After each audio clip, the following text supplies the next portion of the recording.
Good evening, ladies and gentlemen. Please smash that like button, subscribe, and hit the notification bell. Bond Court is now in session.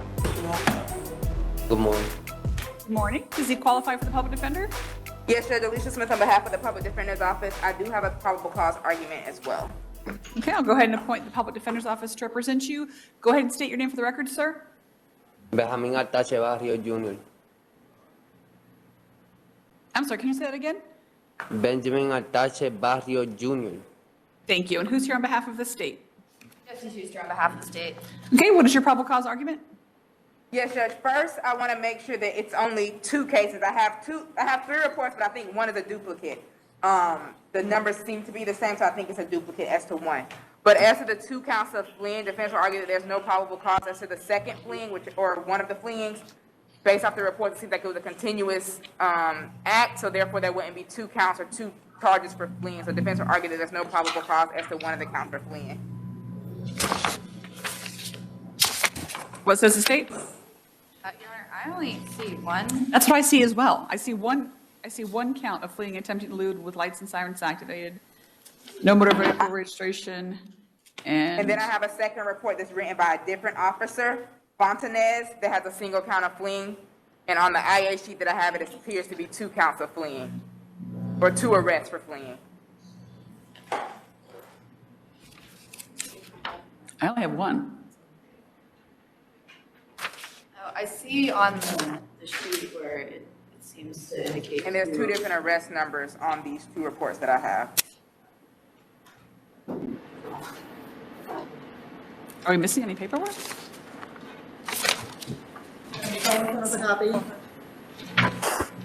Can you send a copy of what you have to Madam Clerk? Madam PTR says she will. Yes, Your Honor. Okay. Do you have the second one as well, State, or no?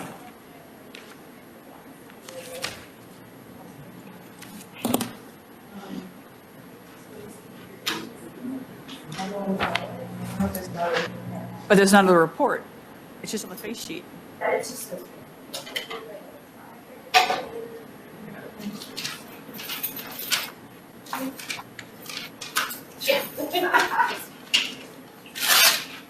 only have an affidavit for one. It's on his way, Your Honor. All right, thank you. Counsel for Mr. Barrios, do you have an affidavit for two or an affidavit for one? I have an affidavit for two. One's written by an Officer Rodriguez and one by an Officer Fontanez. Okay, for some reason, we only have one, so we're going to get that second one in a moment.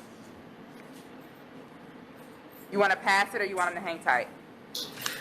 Let's just go ahead and pass it then. Wait till the state has a chance to review it, and then I have a chance to review it too. So we'll get back to you, okay, Mr. Barrios? Today. You're welcome. All right, let's move on to Michael Bassler. Alicia Smith on behalf of Mr. Bassler. Does he qualify for the public defender's office? Yes, Judge. I'll go ahead and appoint the public defender's office. Go ahead and state your name for the record, sir. Say your name. Oh, Michael Bassler. All right, who's here for the state? Jesse Schuster for the state. All right, we're here for retail theft with two or more prior convictions. What says counsel for Mr. Bassler? Yes, Judge. We just asked that the bond be set. I believe there is a bond set. The only thing I know that there's a conclusive statement that he has two or more theft convictions. There's no dates listed, so I asked that the bond be reduced to $750. What says the state? Sorry, what was the?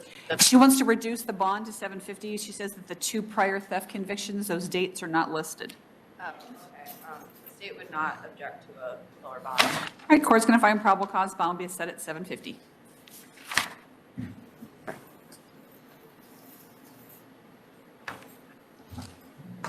Wait, did we lose? There we go. All right, next up is Anthony Bucci, or Bucci. Alicia Smith on behalf of Mr. Bucci. He is approaching from the back. Thank you. And does he qualify for public defender's office? Yes, Judge, it appears so. All right, I'll go ahead and appoint the public defender's office to represent him. Who's here on behalf of the state? Jesse Schuster on behalf of the state. Okay. He's also incompetent. He just sometimes swings at people, so.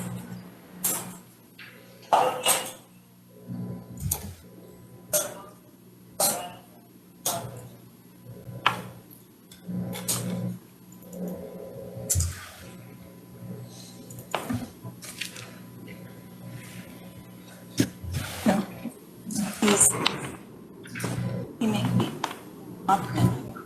All right, go ahead and state your name for the record, Mr. Bucci. I think that's a Bucci. Thank you. All right, we're here today in regards to a trespass after a warning. What says counsel for Mr. Bucci? Yes, Judge, I believe Mr. Bucci has potential competency concerns. I believe he is out on bond and all candid to the court on another case that is going through competency at this point. Defense would ask that the bond not be revoked, but that he potentially be released on, I don't know if he will qualify for mental health pretrial release. He does not. Well, he doesn't qualify for mental health pretrial release, so I guess I would ask that the bond be stayed in the case. What says the state? The state would agree to the bond being stayed. All right, the court's going to find probable cause. Bond's going to be set at $500. Thank you, Judge. And for the record, you'll be taking no action on the conditional release he's out on? Yeah, I'm not going to take any action on that. Thank you. What's that case number? Because we didn't have that. It's 21 MM 2861. Thank you. And it is Osceola County. Thank you.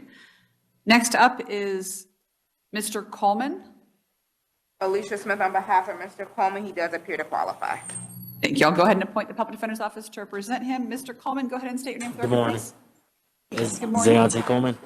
Thank you. And who's here on behalf of the state? Chance Schuster on behalf of the state. All right, we're here today for trespass on a structure, conveyance, resisting without violence, battery on a Leo, and actually 2 counts of battery on a Leo. What says counsel for Mr. Coleman?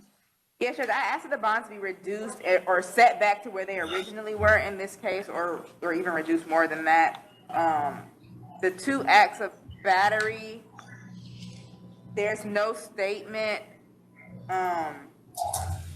from the second officer. There's just a conclusive statement that he pushed 2 officers. So defense would ask for the bonds to be reduced and maybe no finding of probable cause as to one of the counts for battery. What says the state?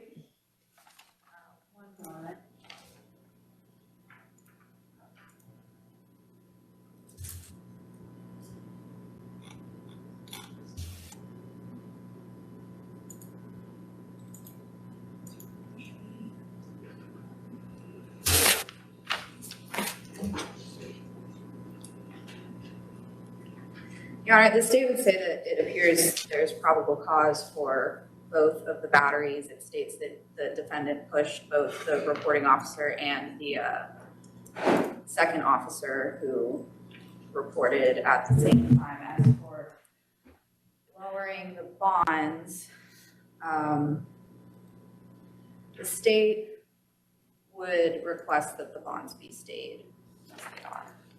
All right, the court's going to find probable cause. I'm going to set the bond at trespass at $150, resisting without violence, $1,000, and the 2 battery on Leos, $2,500 each. And is the court finding PC for resisting with or without? I believe the police report had it with. Oh, yes, with. Yes, finding probable cause with. Thank you, Judge. All right, thank you. All right, next up is, I'm going to mispronounce this name. Defoe? DeFoul. DeFoul, Alicia Smith thank on behalf of Ms. DeFoul, she's present and approaching. And She does does she- appear to qualify. I'll go ahead and appoint the Public Defender's Office to represent her. Go ahead and state your name for the record, ma'am. Morning, Holly DeFoe. Thank you. And who's here on behalf of the state? Casey Schuster on behalf of the state. All right, we're here for a petty theft. What says counsel for Ms. Defoe? Yes, Judge, this is the first degree, is it first or second? First degree misdemeanor. We asked that the bond be reduced to $500 in this case. What says the state? The state would agree. All right, court's going to find probable cause, reduce the bond $500. Thank you, Judge. Thank you. Next up is Lombardi. Alicia Smith on behalf of Mr. Lombardi, he does appear to qualify. Okay, I'll go ahead and appoint the Public Defender's Office to represent him. Go ahead and state your name for the record, please, sir. Please, Lombardi. Who's here for the state? Justice Schuster for the state. All right, we're here for duelist habitual. What says counsel for Mr. Lombardi? He does qualify for direct pretrial release, Judge. Defense would ask for direct pretrial release in this case. What says the state? All right, court's going to find probable cause, direct pretrial release. Next up is Lopez Vasquez. He needs the interpreter, Judge. We have 2 today that need the interpreter. All right, so I'll put this one aside, and we'll call the interpreter cases last. You don't? Lopez Martinez or Vasquez? No, we're on Martinez. Did Mr. Lopez Vasquez need the interpreter you indicated? Vasquez does not, Martinez does. Sorry, Lopez Marquez does, Lopez Vasquez does not. The next one does not. Okay, so Marquez Lopez Vasquez is next. So does he qualify for the appointment of public defender? I speak English. Right, he needs the interpreter, hold on. You said Saul or Michael, Judge? Because we have a This is Lopez Ma- Marquez and Lopez Vasquez. This is Michael Lopez Vasquez. He does not need the interpreter, it's an out-of-county warrant. Okay, go ahead and state your name for the record, please, sir. Hold on. Let me switch him out, Judge. I had Lopez Marquez up here. So Okay, you can have a seat, Vasquez. good morning. Go ahead and state your name for the record, please. Michael A. Lopez Vasquez. Okay, and who's on behalf of the state? Jesse Schuster on behalf of the state. All right, we're here for a warrant. What says counsel for Mr. Lopez Vasquez? I believe this is an out-of-county warrant, Judge. I see that the bond amount was changed from 300 to 500. I would ask that the bond be reset to the 300 that the warrant was originally set at. What says the state? State would agree. All right, court's going to find probable cause, set the bond at $300. Thank you, Judge. I don't even know what am I It's a failure to appear for a petty theft out of poll.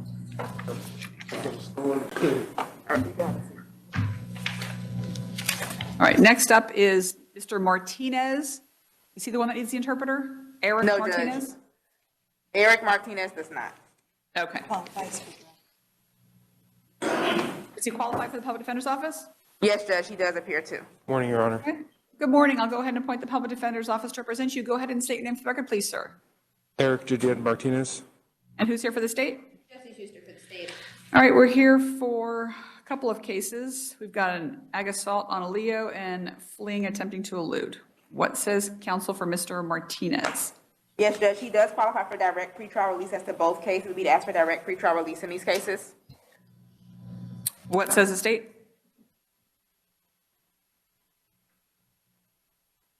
The state would object as to the aggravated assault, just based on the nature of the charge. The state would say it needs a bond.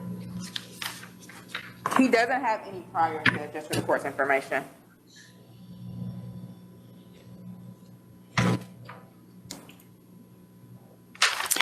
The court's going to find probable cause. I'm going to set a bond for the aggravated assault. That's going to be set at $1,000. And the fleeing marked vehicle, I'm going to set at $500. So the court isn't willing to do direct PTR as to both cases? He has no history? No, Okay. no, Thank you. not based upon the allegations that I've read. Understandable. Thank you, Judge. All right, next up is Membreno. He also qualifies. Alicia Smith on behalf of Mr. Membreno. He does appear to qualify for our office. Okay, I'll go ahead and appoint the public defender's office to represent him. Go ahead and state your name for the record, please, sir. Say your name. Cesar Membreno. Thank you. Who's here on behalf of the state? Jesse Schuster on behalf of the state. All right, we're here today for a trespass. What says counsel for Mr. Membreno? He does qualify for direct pretrial release, Judge. We'd ask for direct PTR in this case. What says the state? State would not object. Okay, court's going to find probable cause. We'll do direct pretrial release. Next up is Mills. Tracy. Alicia Smith on behalf of Ms. Mills. She does appear to qualify for our office. All right, I'll go ahead and appoint public defender's office to represent Ms. Mills. Go ahead and state your name for the record, please. Tracy Mills. Thank you. And who's here on behalf of the state? Jesse Schuster on behalf of the state. All right, we're here for battery and paraphernalia. What says counsel for Ms. Mills? Yes, Judge, we ask that the bond be set at $500 as to the battery and can remain stated at $250 for the paraphernalia. What says the state? All right, court's going to find probable cause, set bond at $500 for the battery and $250 for the paraphernalia. No contact with the victim. You could, you can have a seat.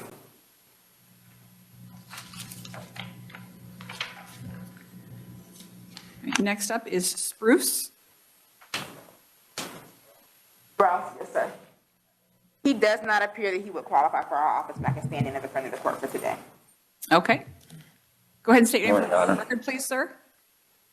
My name is Odell Sprouse. Okay, just so you know that you don't qualify for appointment in the public defender's office, but the public defender will be acting as a friend of the court here today to assist you with the hearing today, okay? Yes, ma'am. All right, and who's here on behalf of the state? Jesse Schuster on behalf of the state. All right, we're here today for a battery. What says counsel for Mr. Spruce? Yes, Judge. Defense would ask that the bond be set at the original, the 500 in this case. He does not qualify for direct pretrial release. What says, Even though it's not domestic, he still doesn't qualify for direct. yeah, this is battery on a law enforcement officer. Well, But it appears to be the misdemeanor battery. yeah, the notes say on a Leo, but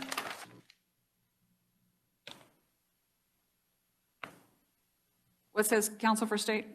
The state would not object to a lower bond, but preferably 1,000. The court's going to find probable cause on the set bond at 500. No contact with victim. Thank you, Judge. Do we have an attorney in the back, or are you here for? Oh, thank you so much. Okay. Next up is Torres Rivera. Alicia Smith on behalf of Mr. Torres Rivera. He appears to qualify for our office. I would waive the reading of the charges. Good morning, Your Honor. Okay, I'll go ahead and appoint the public defender's office to represent you. Go ahead and state your name for the record, Mr. Torres Rivera. Kevin Torres Rivera. And who's here for the state? Jesse Schuster for the state. All right, your counsel has waived reading of the charges. What says counsel for Mr. Torres Rivera? Yes, Judge. We just asked that an appropriate bond be set in this case. What says the state? State would agree with setting bond. How much is the state requesting?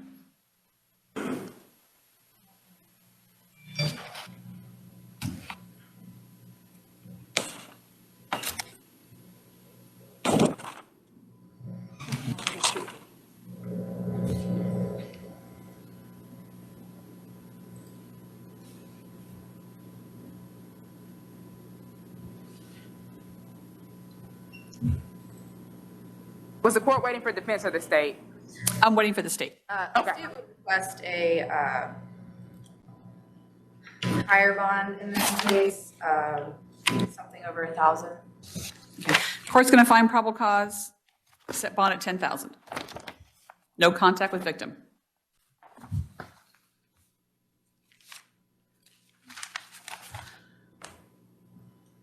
All right, next up is Watson. What? Alicia Smith on behalf of Mr. Watson. He does appear to qualify for the public defender's office. Okay, I'll go ahead and appoint the public defender's office to represent him. Go ahead and state your name for the record, please. Samaj Watson. Who's here for the state? All right, we're here today for a domestic battery. What says counsel for Mr. Watson? Yes, Judge. Defense would request that the bond be set in this case at $500. What says the state? They would not object to setting bond, but would ask for a no return. All right, court's going to find probable cause. I'll set the bond at $500. No contact with victim, no return. Can we Next have to a the record. one-time assist with law enforcement in cases needed, Judge? Yes, one-time return with law enforcement to get your belongings. Just for the record, Thank no you. victim has appeared here today on behalf of any of the Osceola County cases. Is that correct? I haven't seen any victims or witnesses here. Yeah.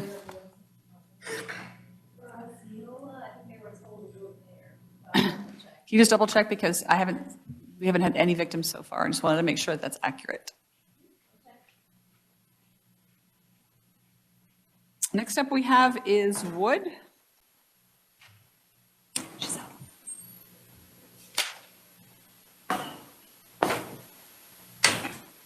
Morning. Alicia Smith on behalf of Ms. Wood. She does appear to qualify. I'll go ahead and appoint the public defender's office to represent Ms. Wood. Go ahead and state your name for the record, please. Say your name again. Rachel Wood. And who's here for the state? All right. All right, no victims are present for Osceola. Okay, I just wanted to double check. All right, we're here today for trespass, but it looks like she's also out on bond for ag assault with a deadly weapon and resisting without violence. What says counsel for Ms. Wood? Yes, Judge. We asked the bond be stated at $500. What says the state? State would agree to stay in the bond. But would request that, based on the prior bond, that if that's going to be addressed, that she, What are you requesting? we would request that the bond of the prior case be revoked, and then as far as this case would be. All right, the court's going to find probable cause on the trespass, set the bond at $500, no return to the scene. In regards to the ag assault with a deadly weapon and resisting without violence, the court is going to revoke the bond on that case. Do you have a case number, Judge? 22 CF 745. Excuse me, that's 22 CF 743.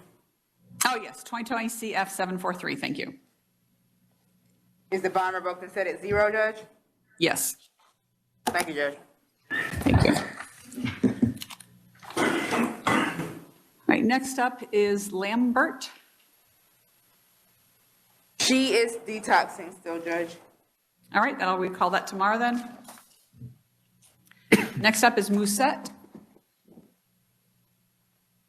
She is approaching Alicia Smith on behalf of Ms. Musette. She does appear to qualify.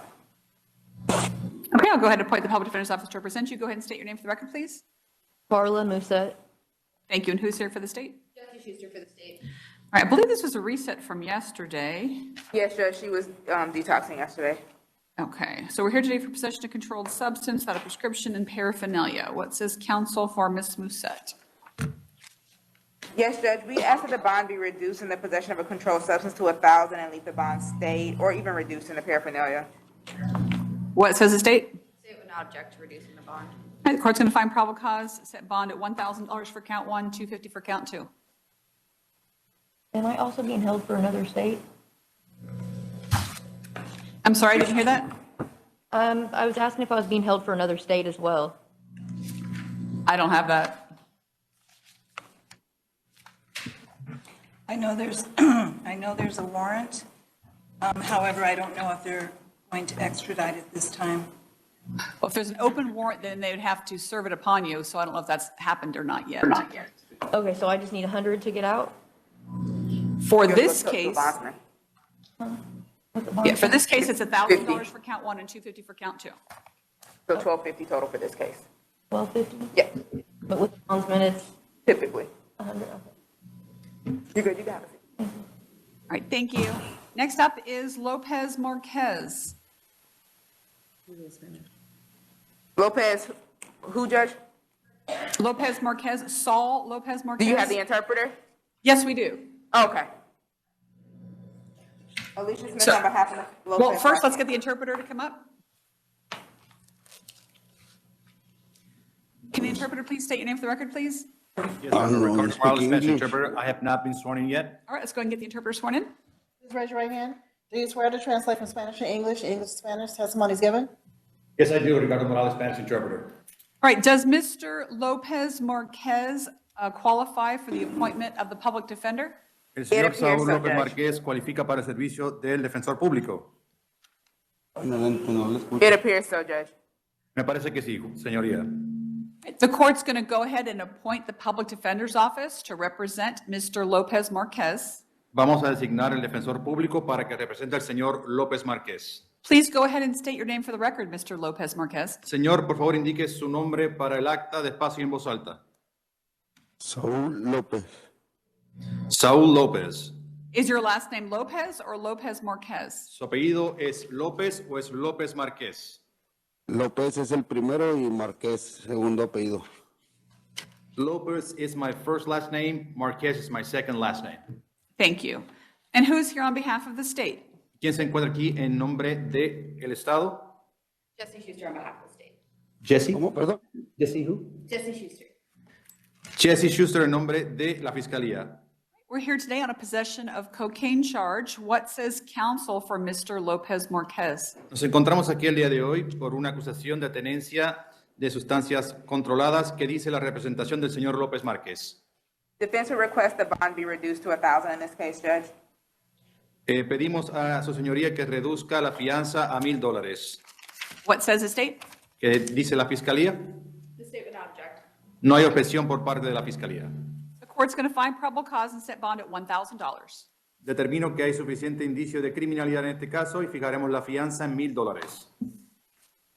And let's go back to the other case that required an interpreter as well. I think it was Benjamin Berrios. Regresemos nuevamente al caso que vimos anteriormente. Me parece que fue el caso del señor Benjamín Berríos. Let's go. No, that's the one we were sending you the report on, Judge. No, good morning, Your Honor. You don't need the interpreter, right? No, I don't need translator, I Spanglish. Okay, I then, don't which was the one that needed the interpreter? Amaya Orlano. Melvin, I have Melvin Judge. Oriana and I have Zambrino Del Rosa. So which one needs the interpreter? Both of them. Okay. Zambrano, you need All right. the interpreter? All right, let's go ahead and call Miguel The Zambrano. interpreter? Huh? Yes. Yes, Miguel Zambrano does. Okay.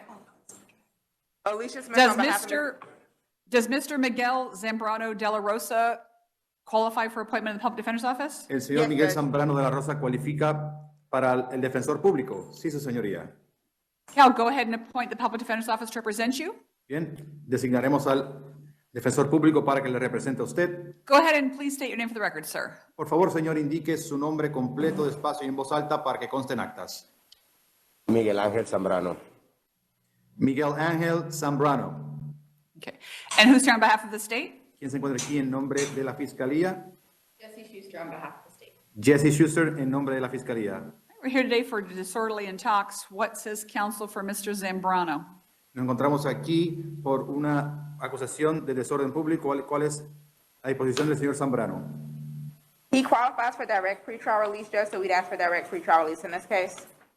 Cualifica para libertad provisional directa en este caso, así que solicitamos la libertad provisional para el señor Zambrano. What says the state? The state would not object. ¿Qué indica la Fiscalía? La Fiscalía no tiene objeción.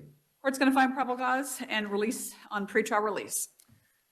Esta Corte determina suficiente indicio de criminalidad y ordenamos la libertad provisional en este caso. Next up is Melvin Oriana. Siguiente caso, Melvin Oriana. Alicia Smith on behalf of Mr. Amaya Oriana. It appears he qualifies. We waive the reading of the charges. My apologies, counsel. Can you repeat that once more for the interpreter? He qualifies It appears for he does appointment. qualify for the Public Defender's Office, and we will waive the reading of the charges. Señoría, indicamos que el señor Melvin Oriana cualifica para el servicio del defensor público en este caso. All right, I'll go ahead and appoint the Public Defender's Office to represent you. Designaremos al abogado del defensor público para que le represente a usted. Go ahead and state your name for the victim. Please state your name for the record, please. Por favor, indique su nombre completo para que conste en actas, espacio y en voz alta, por favor. Melvin Amaya. Melvin Omaya. Amaya. Melvin Amaya. I have Melvin Amaya Oriana. Is that your full last name? Tengo aquí a Melvin Amaya Oriana. ¿Ese es su nombre y apellido completo? Sí, Melvin Amaya Orellana. Yes, Melvin Amaya Oriana. And who's here on behalf of the state? ¿Y quién se encuentra aquí en nombre de la Fiscalía? Jesse Schuster on behalf of the state. Jesse Schuster en nombre de la Fiscalía. The counsel for Mr. Oriana has waived reading the charges. What says counsel for Mr. Oriana? Bien, que indica para el acta la presentación del señor Melvin Oriana en este caso. It appears that when this was first occurred, the bond was set at $2,500, but defense would ask for a $5,000 bond in this case. La fianza original indicaba que eran $2,500. Pedimos más clarificación en cuanto a la fianza para el señor Oriana. What says the state? ¿Indica la Fiscalía? I'm sorry, what bond? She's asking for $2,500. Perdón, I ¿qué was fianza? saying- Ella indica 2,500. I was saying that on the report, it seems like it was first set at $2,500. I would ask for $5,000. The court's willing to do $25,000. We won't object to that, but Me parece que antes eran 3,500 y luego 5,000. Si fijan, pedimos que fijen estos 2,500. Si es más de ello, entonces objetaremos. What says the state? ¿Qué indica la Fiscalía?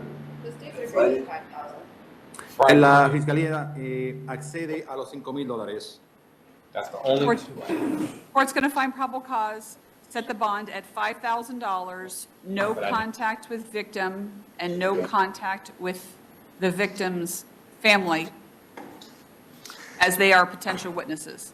Fijaremos entonces la fianza en $5,000, ya que encontramos suficiente indicio de criminalidad. También ordenamos que no tenga ningún tipo de contacto con la víctima ni con la familia de la víctima porque podrían ser testigos potenciales. It's all the relatives that live at the victim's address. Y no se permite, I'm sorry, Honor, can you repeat that once more? It's all of the relatives that live at the victim's address. That's the witnesses he has to have no contact with. Nos referimos a todos los familiares que viven en la misma dirección residencial de la víctima. Esos son los familiares de la víctima que pueden ser potenciales testigos en este caso.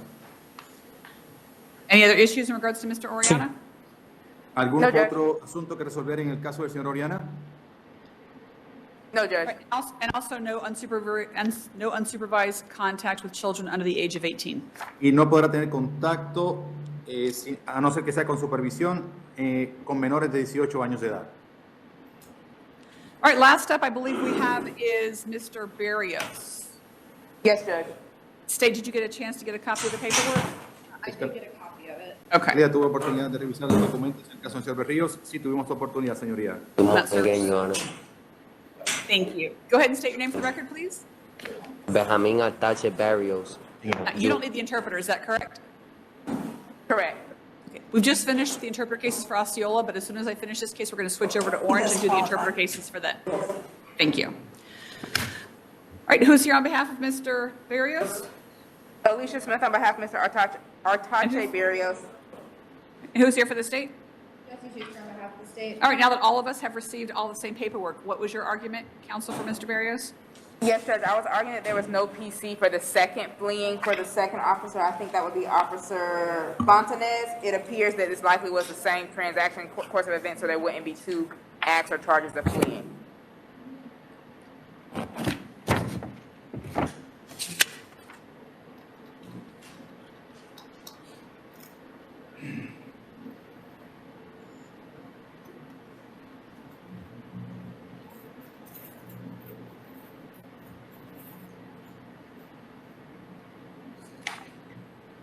What says the state? Your Honor, if the state is reading this correctly, it appears that the defendant fled from not one, but two officers that night. He fled from the first officer, which we had the report from, who communicated with this officer, who watched a video, activated his lights, defendant ran 2 red lights, and attempted to elude the second officer. That seems to be my understanding, so it would seem that there's probable cause for both. What says counsel for Mr. Barrios? Yes, Judge, nothing seems to indicate, I do see that they mentioned multiple officers, but nothing seems to indicate that there was ever a deceleration in speed or re-acceleration of speed to say that he attempted to stop or didn't attempt to stop from one versus the other. It seems like they were radioing to each other, letting know locations and attempting stops in those locations, but nothing seems to indicate that he ever decelerated to flee from another officer.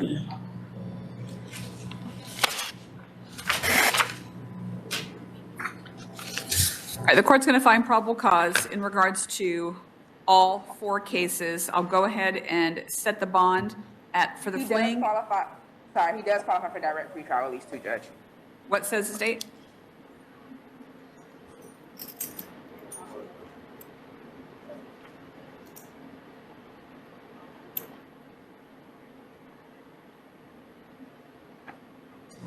The state would not oppose the pretrial release.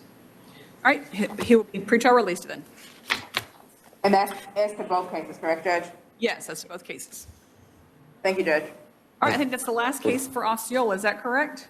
Yes, Judge. All right, thank you. Have a good day. All right, we're going to switch over to Orange County. Do we have any alleged victims in regards to this case who are presently in the courtroom? Contamos con alguna víctima que se encuentre en este momento en la sala del tribunal en referencia a este caso. Asking so we had a few more people come in.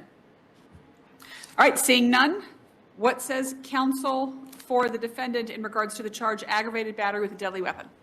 ¿Qué indica la representación del señor acusado en este caso en cuanto al cargo de agresión con un arma letal? Christina Smith for Mr. Mateo Nolasco, we would ask at this time for a one-time return with law enforcement and for a reasonable bond. Cristina Smith, en nombre del acusado, pedimos que se ordene el regreso en una sola ocasión acompañado de la fuerza policial y una fianza justa en este caso. What says the state? ¿Qué indica la fiscalía? The state would also request the no return with one time with law enforcement, but as for the bond, we would ask for a higher bond based on the allegations in the report, $3,000.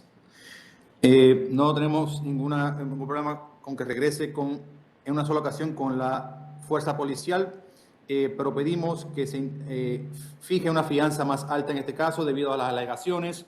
Pedimos $3,000. Court's going to find probable cause. I'm going to set the bond at $5,000, no contact with victim, no return to the scene, and can go back with law enforcement one time to retrieve any personal belongings. Bien, determino que hay suficiente indicio de criminalidad. Fijaremos la fianza en $5,000. No habrá contacto con la víctima en este caso. Se permitirá el regreso en una sola ocasión acompañado de la fuerza policial y tenencia de armas. All right, the next Spanish interpreter case we have is Ramon Sanchez.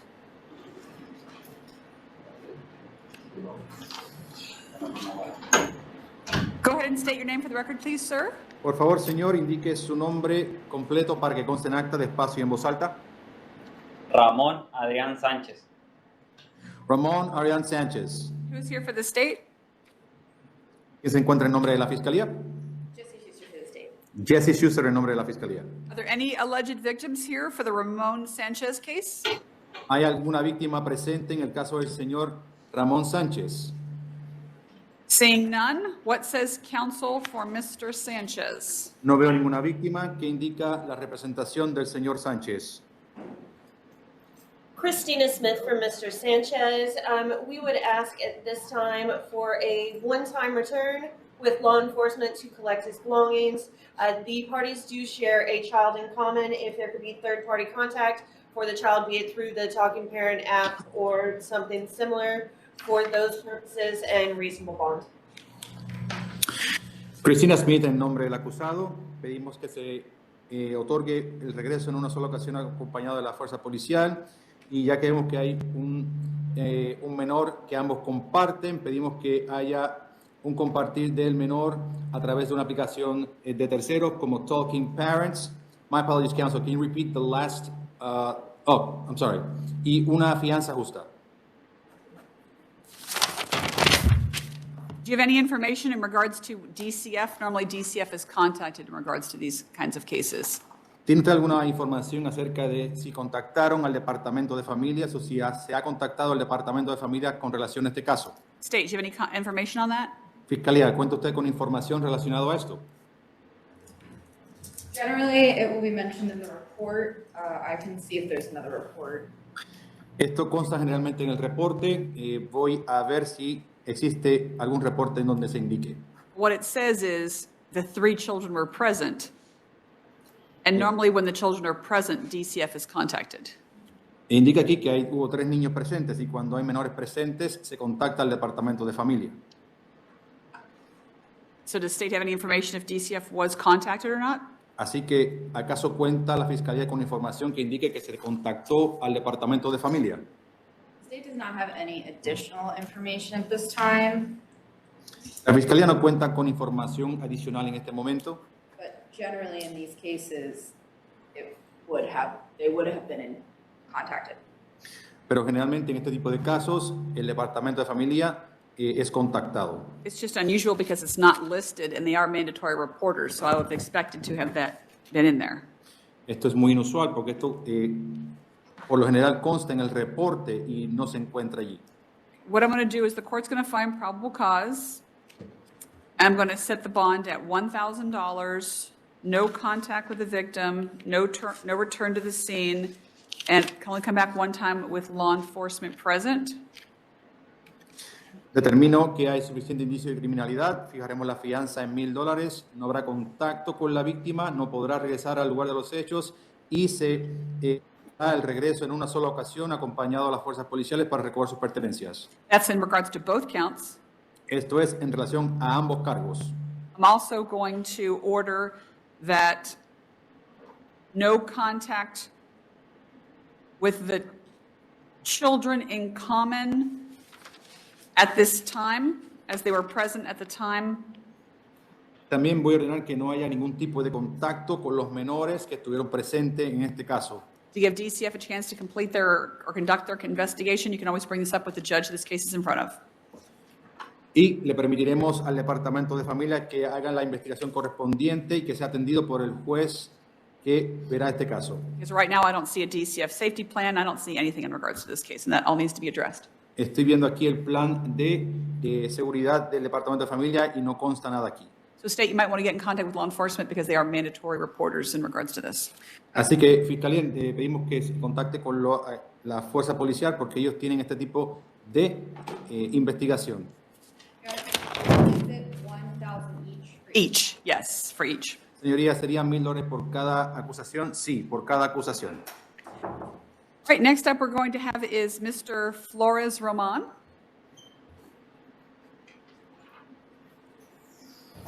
Go ahead and state your name for the record, please, sir. Por favor, indique su nombre para que conste en actas despacio y en voz alta, señor. Héctor Flores Román. Héctor Flores Román. Okay, and who is here on behalf of the state? ¿Quién se encuentra aquí en nombre de la Fiscalía? Jesse Schuster on behalf of the state. Jesse Schuster en nombre de la Fiscalía. All right, we're here today for possession of controlled substance, tampering, attempted tampering, drug paraphernalia, and resisting without violence. Nos encontramos aquí por tenencia de sustancias controladas, por manipulación.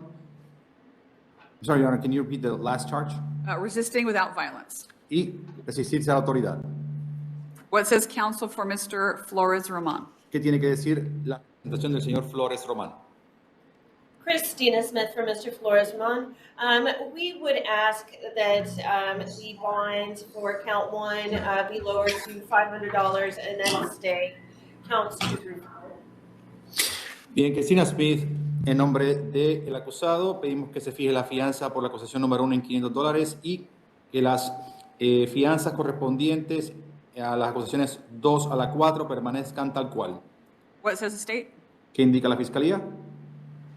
The state would object to lowering the bond and would request it stay at $1,000 for the possession.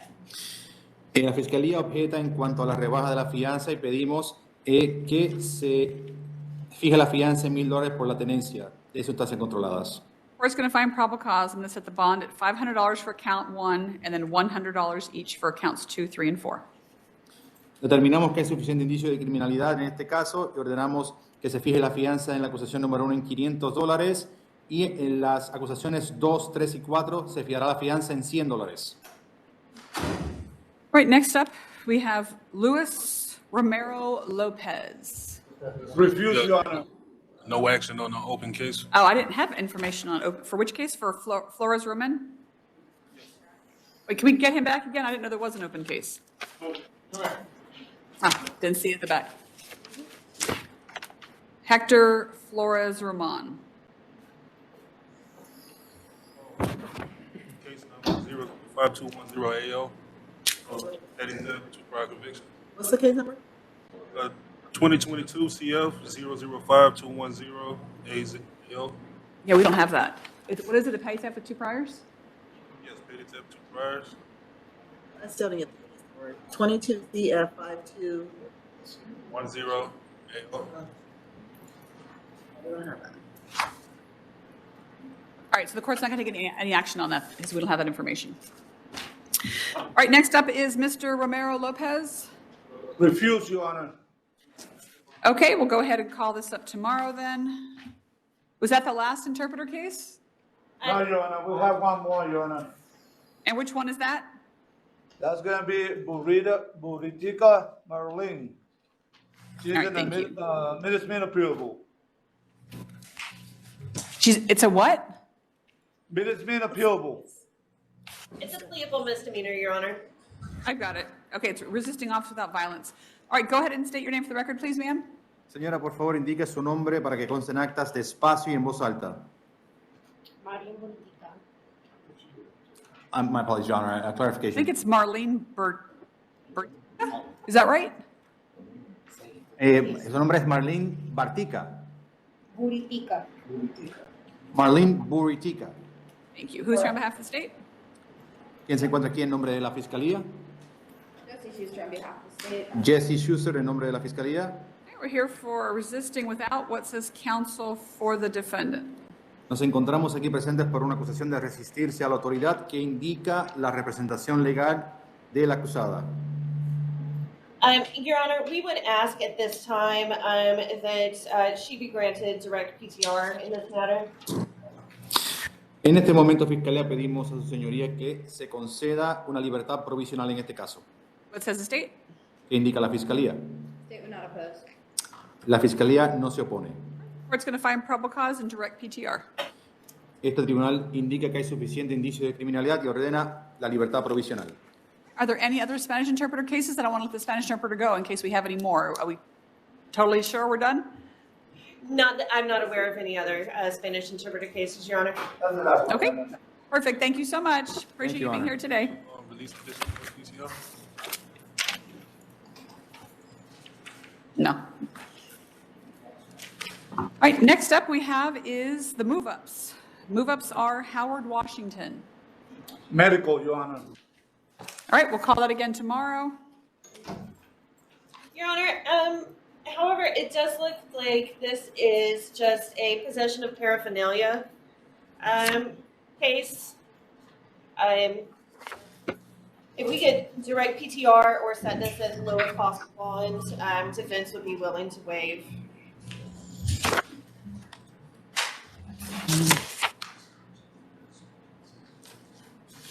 What says the state? The state has burglary of a dwelling, criminal mischief. Yeah, that's what I have too. Burglary of dwelling, criminal mischief, And the drug possession. and the drug possession. We're just going to call this up tomorrow when he's, Okay, when yes, he's Your Honor. available. Yes, Your Honor. Medical. Next move up we have is Frederick Pinicky? Pinckney, Your Honor. Oh, sorry. Okay, go ahead and state your name for the record, please, sir. Ma'am, Frederick Edmonton is Who's here on behalf of the state? Jesse Schuster on behalf of the state. All right, we're here today for trespass after warning. What says counsel for Mr., I hope I don't mispronounce this, Pickney? Christina Smith for Mr. Pinckney. We are asking at this time for direct PTR. What says the state? The state would not oppose. Court's going to find probable cause, direct PTR. Okay, that's it for the move-ups. Next up, we have Najam Ansari. Do we have any alleged victim here for Najam Ansari? All right, seeing none, go ahead and state your name for the record, please, sir. Najam Ansari. Thank you. And who's here on behalf of the state? Jesse Schuster on behalf of the state. All right, we're here for domestic battery by strangulation. What says counsel for Mr. Ansari? Christina Smith for Mr. Ansari. We would ask for a one-time return with law enforcement to gather his personal belongings and for a reasonable bond to be set. What says the state? The state would agree to the one-time return and would request the no return, as well as the no contact with victim. As far as the bond, state would request a higher bond in this case, $3,000. All right, the court's going to find probable cause. I'm going to set bond at $3,000, no contact with victim, no return to the scene, but you can come back one time with law enforcement to retrieve your personal belongings. I'm sorry, what was the bond amount again, Your Honor? $3,000. Thank you, Your Honor. All right, next up we have is Devontae Hunter.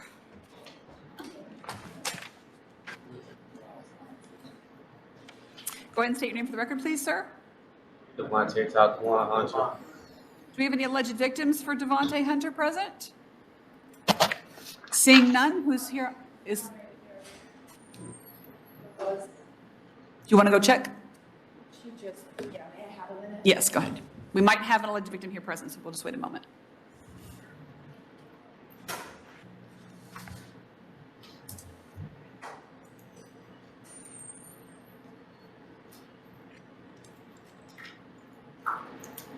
Do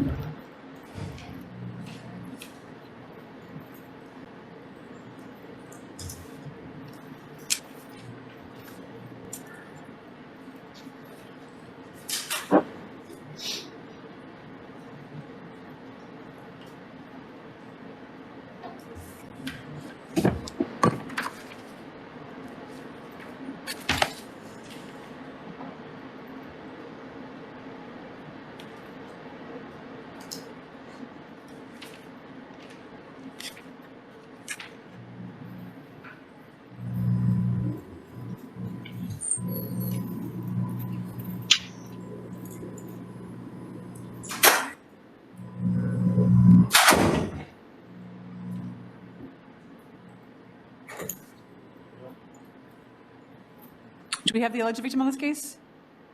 No, we do not. All right, so we're here for 2 counts, 1 count domestic battery by strangulation and 1 count domestic violence battery. What says counsel for Mr. Hunter?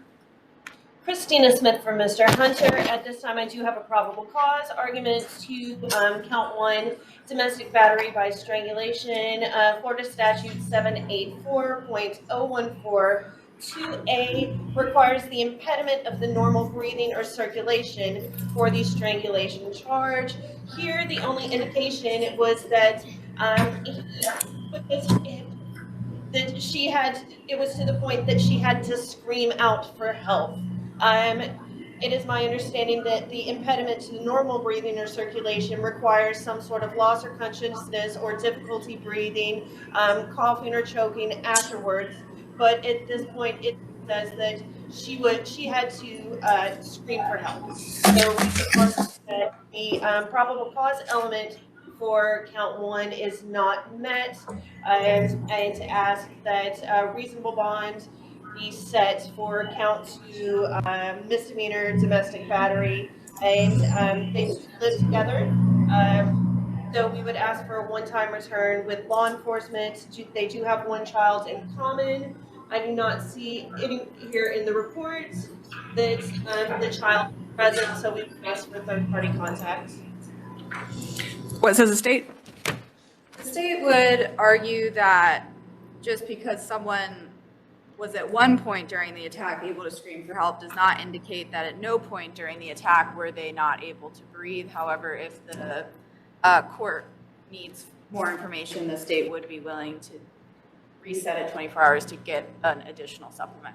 The court's going to find probable cause. It indicates that Hunter was choked to the point where she had to scream for help. So the court is going to find probable cause in regards to both counts. I'm going to set a bond at $1,000 for each count.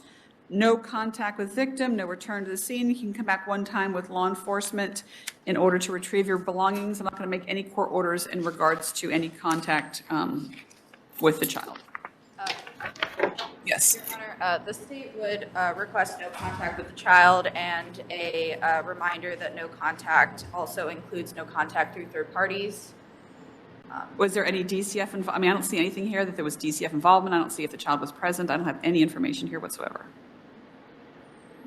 The state would then request a 24-hour reset for a supplement. Your Honor, we would object to a 24-hour reset. I'm not going to object. I'm not going to reset for 24 hours. All right, looks like he's also out on bond for a Dwillis, failure to appear Dwillis with knowledge. Is that correct? What says the state? For the Dwillis, we would request that the bond be revoked due to the new law violation. All right, the court is going to revoke the bond. Case number is 2022 CF 7069.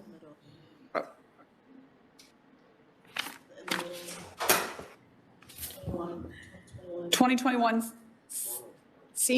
2026AW, is that it? All right, that's the case number then. All right, so that's going to be set at 0. There's not going to be a bond for that case. Your Honor, Mr. Hunter has advised that he pled to this just previously. Madam Clerk, can you look that up? Just to double check. When did he plead to it?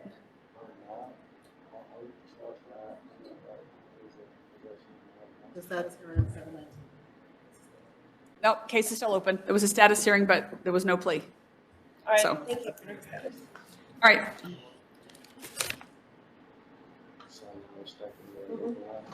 Until you can get in front of the court. you can always contact, state can always contact law enforcement to find out if they ever contacted DCF, if there's a safety plan, what's going on here. In this report, it doesn't mention any of that, so I don't know what's going on with that issue. All right, in regards to next case, we have Jonathan Pena. Go ahead and state your name for the record, please.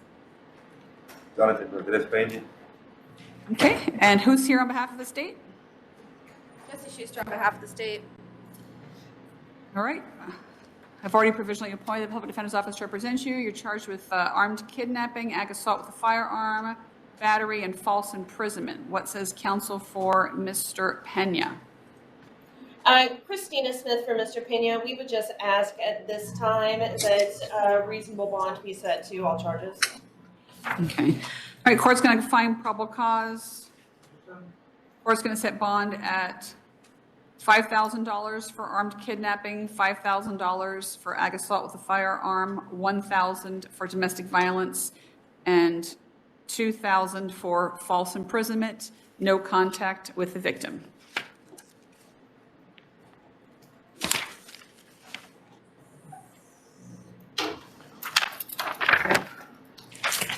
All right, next up we have is Jason Richardson. Go ahead and state your name for the record, please. Jason Paul Richardson. All right, and who is here for the state? All right, we're here for a ag battery. What says counsel for Mr. Richardson?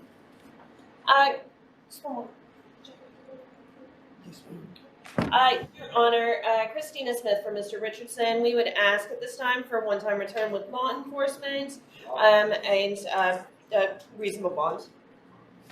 What says the state? State would ask for a higher bond in this case based on the allegations and the facts of the report, $5,000. Right, the court's going to find probable cause. I'm going to set bond at, I'll do $2,500. No contact with victim, no return to the scene except for one time come back with law enforcement.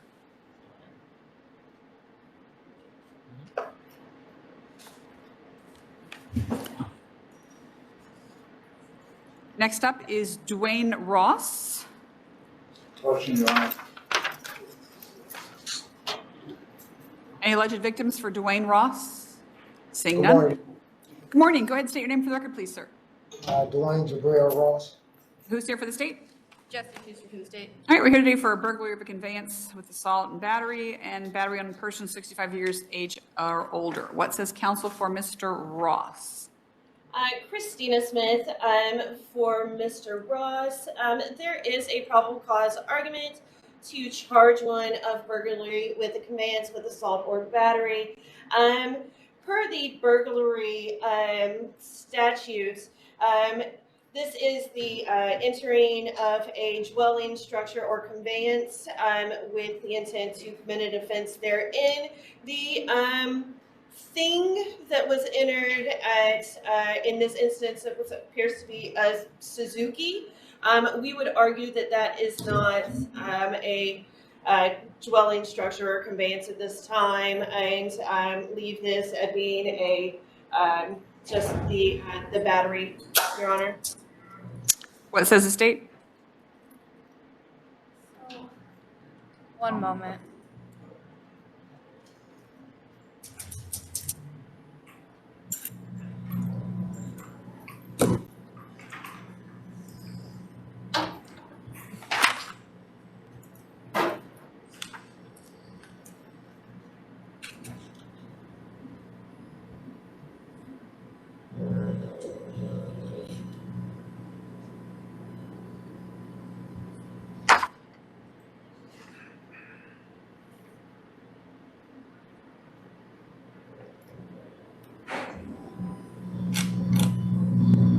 Oh, God.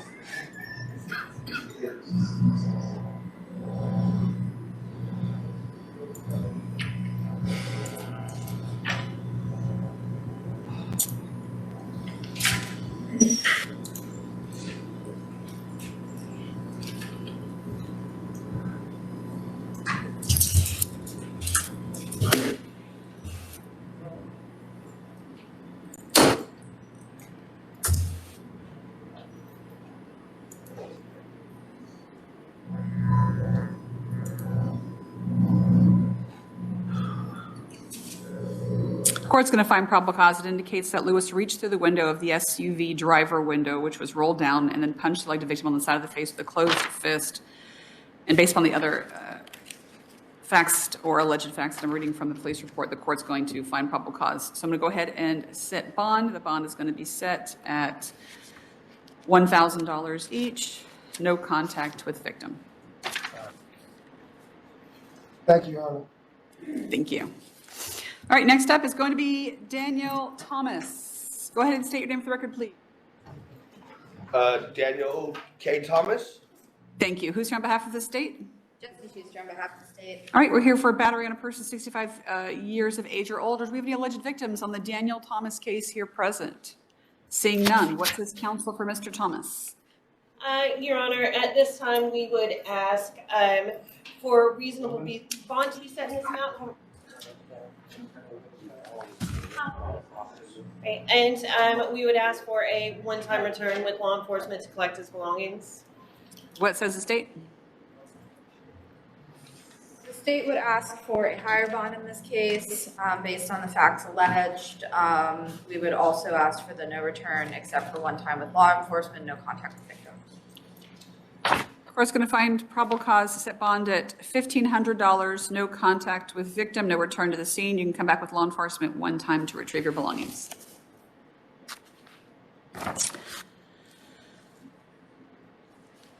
All right, next up is Tiffany Coleman. Do we have any alleged victims for Tiffany Coleman? Seeing none. Go ahead and state your name for the record, please. I'm Tiffany Coleman. Thank you. Who's here on behalf of the state? Jessica Schuster on behalf of the state. All right, we're here today for a battery. What says counsel for Ms. Coleman? Christina Smith for Ms. Coleman. These two appear to be sisters, and based on the allegations within the affidavit, we would ask for the lowest possible monetary bond here and for a one-time return with enforcement. What says the state? Based on the allegations in the report and the facts of the case, we would request a $1,000 bond. Of course, going to find probable cause set bond at $1,000. No contact with victim, no return to the scene, but you can go back one time with law enforcement to retrieve your personal belongings.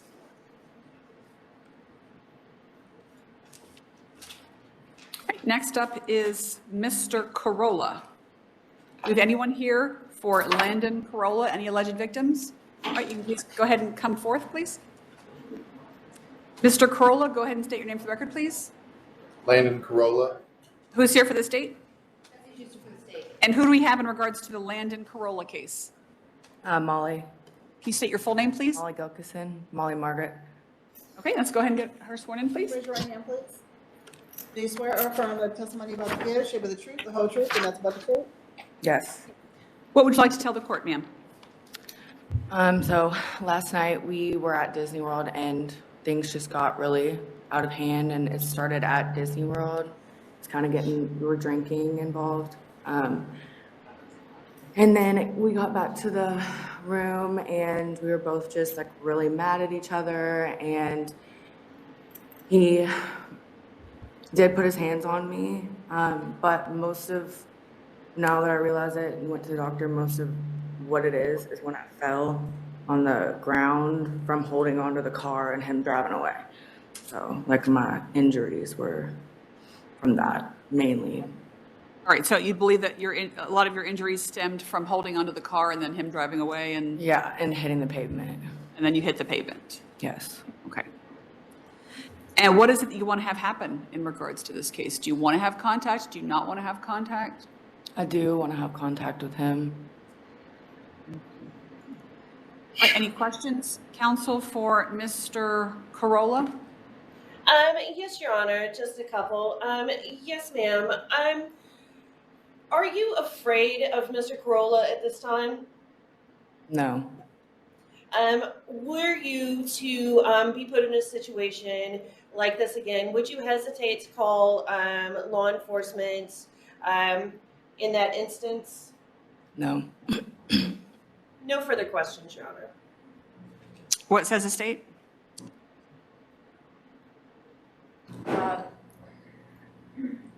The state would ask for a bond in this case be set 500, and if the court were to not award no hostile contact and were to go with no contact, there seems to be an issue with keys to a rental car, and we would just ask that those be released to the victim if there was not no hostile contact. All right, what the court's going to do is the court is going to find probable cause. Bond's going to be set at $1,000. I am going to order no contact at this time. What will happen is Mr. Corolla can go in front of the judge who's assigned to this case if he so chooses and ask for that to be changed from no contact to no hostile contact. I'm going to keep it as no contact at this time, just based upon the allegations that I'm reading and the injuries that I'm seeing. I believe that's appropriate. So what will happen is for right now, it's no contact. Your Honor, if I may, the parties do live out of state and they do live together, so we would respectfully ask the court to reconsider the no hostile contact at this time. I can see the injuries from here. I know that you're kind of at a loss because you don't see the alleged victim here, but I can actually look at her right now and see injuries to her right now. So the court's going to keep the no contact order in place. And that can also be you always go in front of the judge who's assigned to this case and ask for that to be changed. But for right now, I'm going to keep it at no contact. Thank you, Your Honor. All right, next up, we're going to have is Eddie Dorman.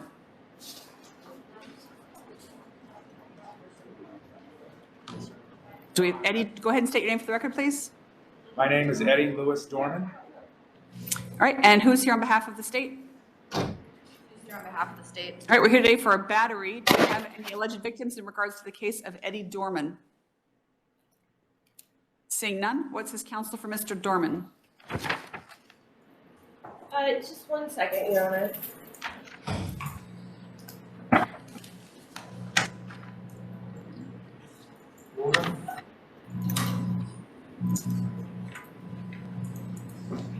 Yes, Your Honor. We would ask at this time for reasonable bonds to be set and that he be granted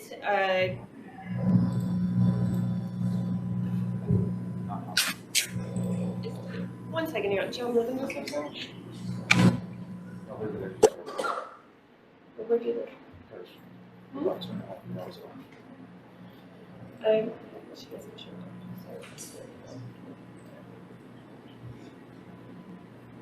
I know she had to jump. She had to drop off. Your Honor, we would ask at this time for no hostile contact between the parties, and if not, that a one-time return be allowed for Mr. Dorman to retrieve his belongings and for a reasonable bond. What says the state? State would agree to a one-time return. State would ask for no contact with the victim, and we would ask for at least a $500 bond. Okay, the court's going to find probable cause at bond at $1,000, no contact with victim, no return to the scene, but you can go back one time with law enforcement to retrieve your personal items. Next is Mr. Jordan. Do we have anyone here? Any alleged victim for Wade Jordan? Seeing none, go ahead and state your name for the record, please. Mr. Jordan. Wade Jordan. Go ahead and state your name, please. Wade Jordan. Who's here for the state? All right, we're here for a battery. What says counsel for Mr. Jordan? Christina Smith for Mr. Jordan. We would ask at this time that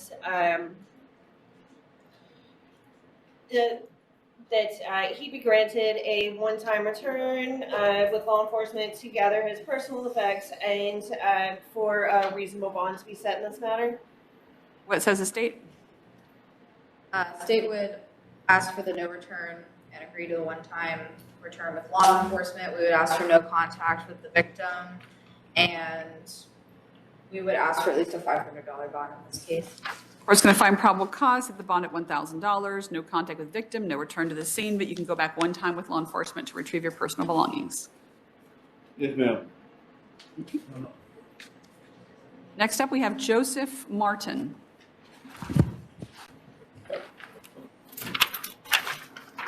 Go ahead and state your name for the record, please. Joseph Martin. Who's here for the state?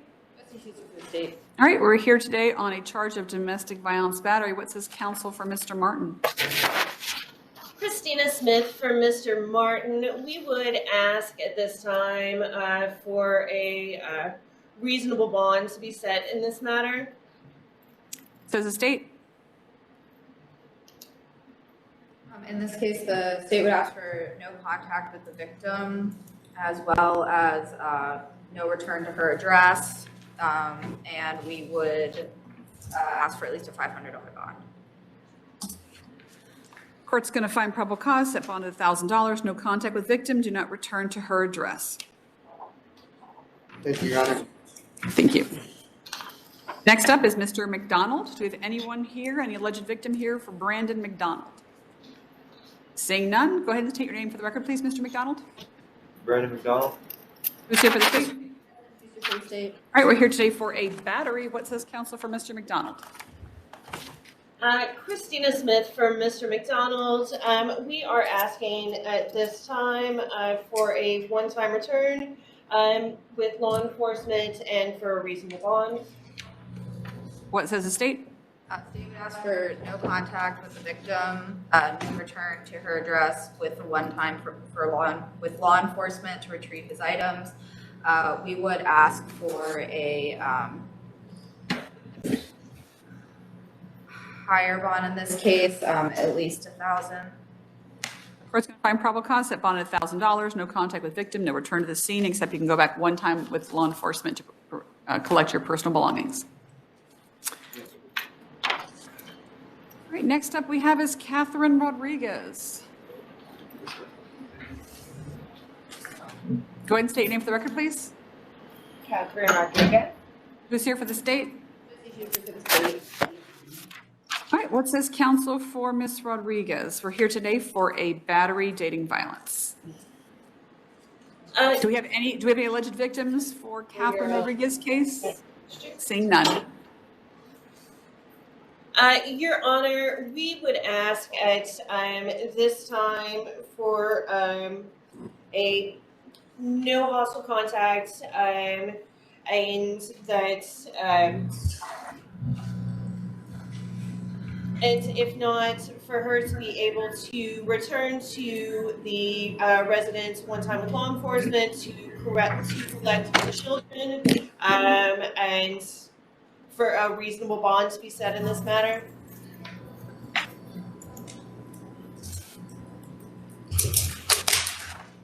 Is the alleged victim the father of the children?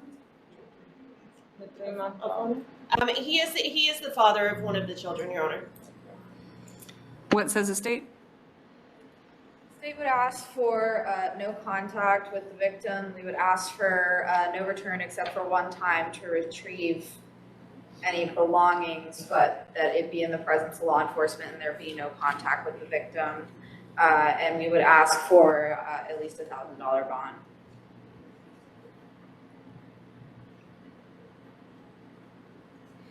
All right, I see that DCF was contacted. State, do you know if there's some kind of a safety plan in place for contact between the parties? Do you have any information on that?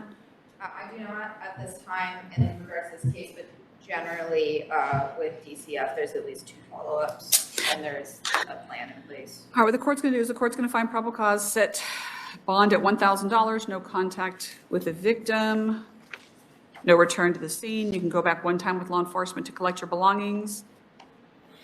Obviously, you can get the children that you don't have in common with the victim. In regards to the child that you have in common with the victim, I'm not going to make any court order in regards to that. DCF might have a safety plan in that regard, and so I will just say follow DCF's safety plan.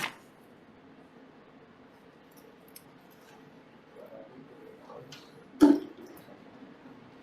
right, next up is Dina Troney. Go ahead and state your name for the record, please. Dina Troney. Who's here on behalf of the state? She's here on behalf of the state. All right, we're here today for contempt of court based upon a violation of injunction. What says counsel for Ms. Troney? Christina Smith for Ms. Troney. We are asking at this time for a reasonable bond to be set in this matter.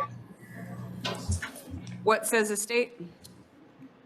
State would ask for no contact. I mean, that's part of the injunction, but further no contact.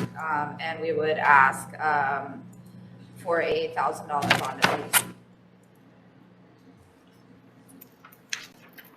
Court's going to find probable cause. I'm going to set bond at $2,000. No contact with victim means no contact with the victim.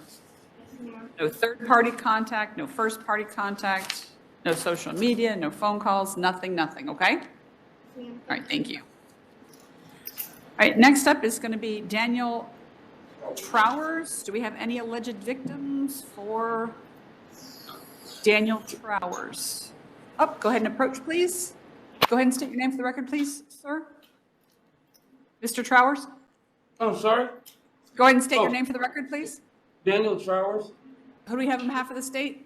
Jesse Schuster on behalf of the state. And who do we have with us in regards to the case of Daniel Trowers? Hi, I'm Claudia Central Rivera. Thank you. All right, and what did you want to tell the court? Oh, wait, hold on, let's get your sworn in first. Do you swear or affirm that the testimony you're about to give should be the truth, the whole truth, and nothing but the truth? Yes, ma'am. What did you want to tell the court? I just wanted to go no contact. We were working on our marriage, and it didn't work out. I don't wish him bad. We're just not good together. And I have his family. They already got his things. So his stuff is already gone? Some of it. Well, it wasn't a lot. It was 2 vehicles and a backpack because he's an over-the-road truck driver. We're just not good together. So what you want to do is keep the no contact order. Is that correct? Please. Any questions from counsel for Mr. Trowers? No questions at this time, Your Honor. Any questions, State? No. What says counsel for Mr. Trowers? Christina Smith for Mr. Trowers. We would ask for a one-time return with law enforcement just to make sure that all of his belongings have been gathered from the residence. All right, the court's going to find probable cause. I'm going to set bond at $1,000 for the assault, $500 for resisting without violence, and $500 for criminal mischief. No return to the scene, no contact with victim. You can go back with law enforcement one time to retrieve your personal belongings only. Any other issues for Trowers? Does that mean touched her? We never touched him. So. Okay. Talk to the state. There's a victim advocate. Oh, okay. All right, hearing no other issues, we're going to move on to the next case. Thank you very much for appearing here today. All right, we're here for Roderick Chambers. Roderick Chambers. I'm sorry? He's refused, Your Honor. All right, we can recall him tomorrow. Robins Destin? Bonded, Your Honor. Okay. Shamara Friday? Go ahead and state your name for the record, please. Shamara Friday. And who's here for the state? All right, we're here for a burglary of a conveyance, fraudulent use of credit cards, and petty theft. What says counsel for Miss Friday? Christina Smith for Miss Friday. We would just ask that lower monetary bond be set in these matters at this time. What says the state? They would not object to a lower bond at this time. All right, the court's going to find probable cause. I'm going to set bond at count 1 at $2,500. Bond at count 2, $500, petty theft, $250. No contact with victim.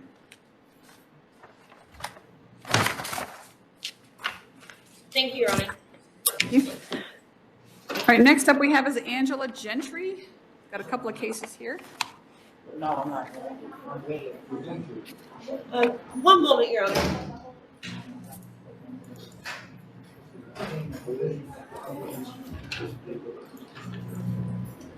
Give us a minute, Your Honor. Just a project.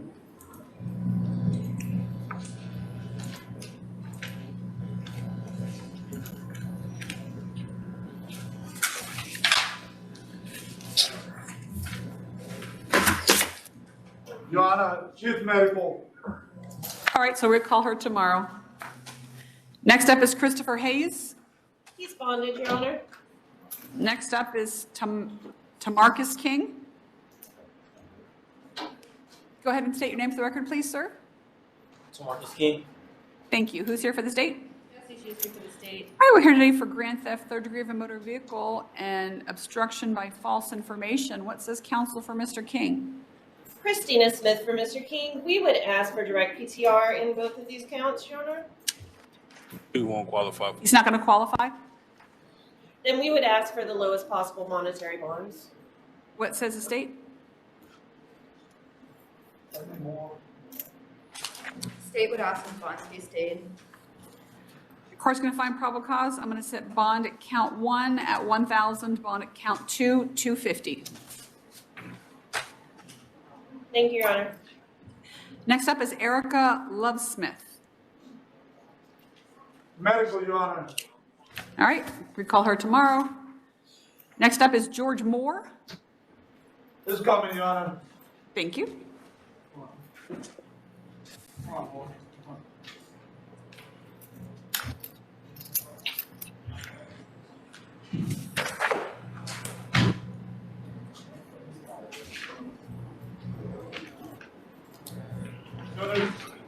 Go ahead and state your name for the record, please, sir.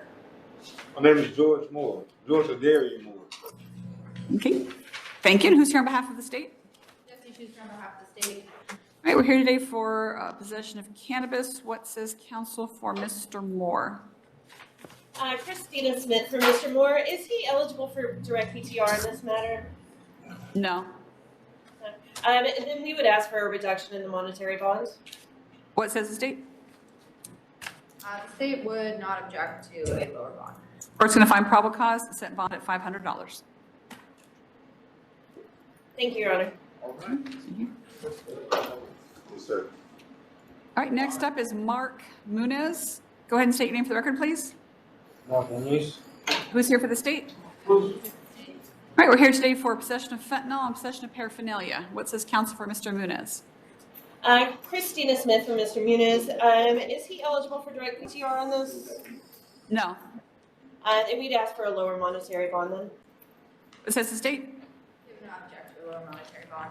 The court's going to find probable cause. Count 1, fentanyl is going to be $1,000 bond. Count 2, paraphernalia, $250.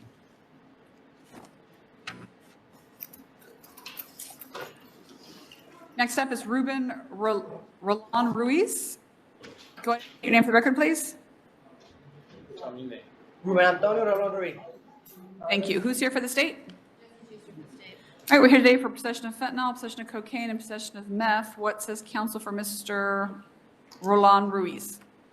Christina Smith for Mr. Roland Ruiz, and I'm not seeing anywhere in this arrest affidavit where there was probable cause to get into the vehicle upon which the alleged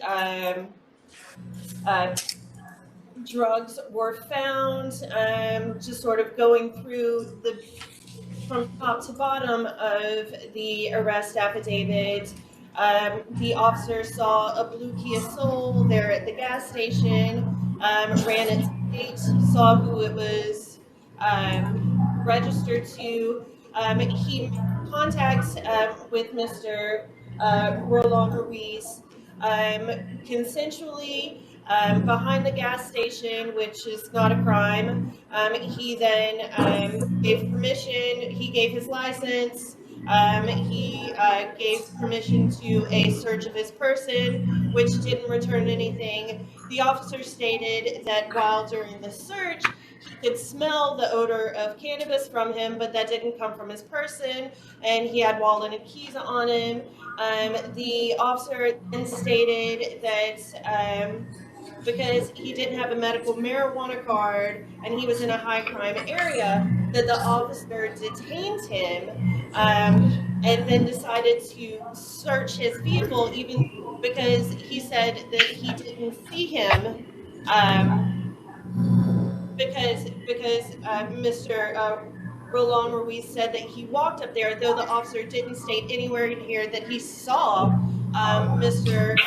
Roland Ruiz actually driving or in possession of the vehicle, just that it was his vehicle and it was parked there. And then he detains him for some sort of reasonable suspicion. He then took his keys and went in and searched the vehicle. This is where I'm saying that there isn't any probable cause at this point. The vehicle was not in the possession, or he was not able to. The Fourth Amendment states that you have to have a warrant in order to search someone's property. In this particular incident, there was no probable cause to search the vehicle, nor was there any reason or exception for a warrantless search of the vehicle. Had the officer at the time determined that he needed to search the vehicle, he already had Mr. Bolognese detained. He could have gotten a warrant had he been able to make the probable cause determination necessary to get a warrant. So at this time, we are asking for ROR in these matters because there was no probable cause to get into the vehicle, nor was there a warrant. What says the state? The state would point out that when the officer approached the defendant, there was a consensual interaction, at which time the defendant provided the officer with consent to search his persons. The officer used his training and experience with which to find reasonable suspicion of drug use. He then put the defendant under arrest. He was further investigating as to how the defendant arrived at the area. He then found the keys in the pocket subject to the reasonable suspicion and a search for any weapons that might be on the, I would assume, to the incident to the putting him in custody. When he realized that the keys did unlock the vehicle, he was looking through the windows when he observed the baggies, which based on his knowledge and experience, he recognized that contraband, specifically narcotics, which provided his probable cause. Here's the court's going to do. The court's going to find probable cause. I'm going to set bond at $250 for each count. $250 count 1, $250 count 2, $250 count 3.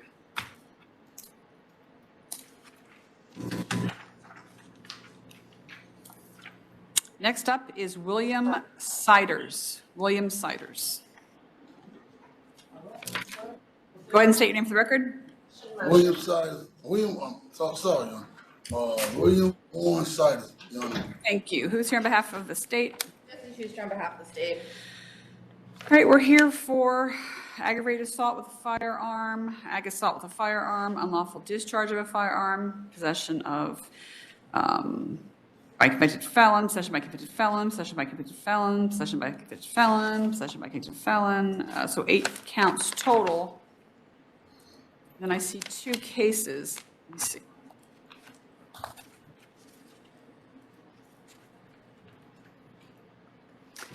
And also he's out on bond with an aggravated battery with a firearm in 2022 CF 4737.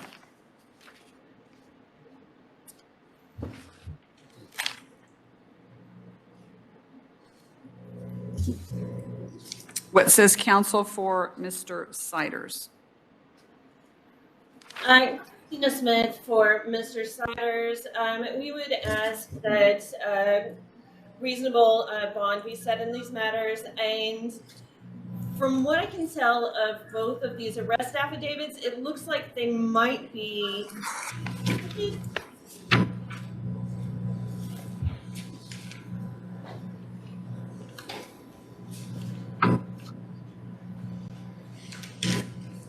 They both occur on the same day, on 6/18/2022, right around the same time, 1923 hours.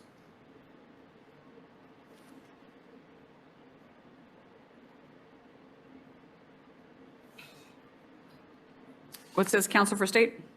The state would request that the bonds that have been set would be stayed and ask for $10,000 for the aggravated assault and $10,000 for the aggravated battery. And as far as the case of which he has been bonded on, we would ask for that bond to be revoked. Okay, I'm going to revoke the bond for the aggravated battery with the firearm, which is 2022 CF 4737. I'm going to stay the bond in these cases in regards to all counts except for the aggravated assault with a firearm. That's going to be $10,000 each. Any other issues in regards to Mr. Siders? Yes, 10,000. 10,000 for the ag assault with the firearm, 10,000 ag battery with a firearm. And stay the bond for the rest. And revoking the bond for the 22 case. All right, next up we have is Scott Switch. Go ahead and state your name for the record, please. Yes, bonded. Bonded, Your Honor. All right, Kender Sylvain. Bonded. DeAndre Terrell. Go ahead and state your name for the record, please. Yeah, DeAndre Terrell. Who's here for the state? All right, we're here for trafficking in methamphetamines. What says, and are also here in which he's got a bond. He's on a bond for possession of cocaine with intent to sell or deliver with a firearm, possession of alzapram with intent to sell, possession of oxycodone carrying a concealed firearm, possession of drug paraphernalia, possession of cocaine within 1,000 feet of worship. All right, what says counsel for Mr. Terrell? Christina Smith for Mr. Terrell. We would ask for a lower monetary bond at this time and for no action to be taken on the open cases. What says the state? Your Honor, state would ask for the prior bond to be revoked, and as for this bond, we would ask for the bond to be stayed at $100,000. All right, court's going to find probable cause. I'm going to stay the bond, and I'm going to revoke the bond from the 2021 CF 14454 case.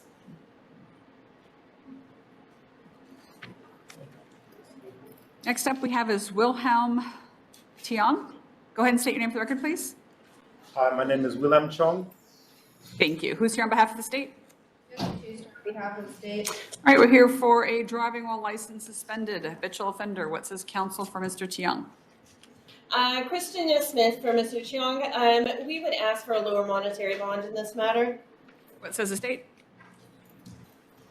State would not object to a lower bond. Court's going to find probable cause, set bond at $1,000.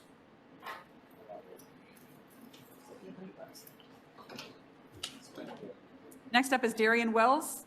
He's bonded, Your Honor. Okay. Next up is Delroy James. Go ahead and state your name for the record. Delroy James. All right, who's here on behalf of Mr. James? Who's here for the state? Here for the state. All right, we are here today for a DUI, and then also he is out on a DUI with minor in the car, balance of .20 or higher. What says counsel for Mr. James? No minor. Just one moment, Your Honor. Never no minor in the car. Never. Okay, well, that's what it's charged as. That was never. That's what it's charged as. Your Honor, we would ask for a reasonable bond to be set in this matter and that no action be taken on the previous matter. Court's going to find probable cause, set bond at $500. I am going to revoke on 2021 CT 5352. All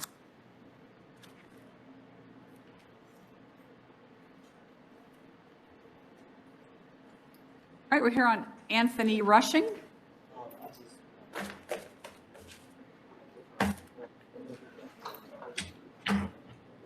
Next up is Anthony Rushing. Go ahead and state your name for the record, please. Anthony Rushing. Who's here for the state? All right, we're here today for a failure to appear for a status hearing. What says counsel for Mr. Rushing?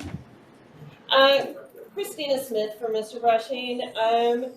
I didn't have this in my pile of affidavits. Can you tell me what the bond amount was set on this matter? It says no bond for the failure to appear, and that he failed to appear for a driving while license suspended or revoked with knowledge, failed to appear at a status hearing. The court ordered that bail be at no bond, no ROR, no PTR. And we would ask at this time that a monetary bond be set in this matter. What says the state? They would also request a bond at this time, based on his history. He would be familiar with the requirements for,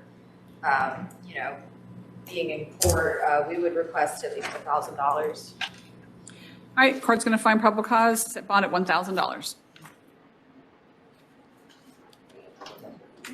Next up is Mr. Webb. Do we have Mr. Webb? I am. Go ahead and say Your your name Honor. for the record, please. Howard Webb. Who's here for the state? State. All right, we're here today for a DUI, damage to property or person. What says counsel for Mr. Webb? Christina Smith for Mr. Webb. Does he qualify for direct PTR at this time? No. No. Then we would ask for a monetary bond of $500. What says the state? They would request the bond be staged at $1,000. Court's going to find probable cause, set bond at $1,000.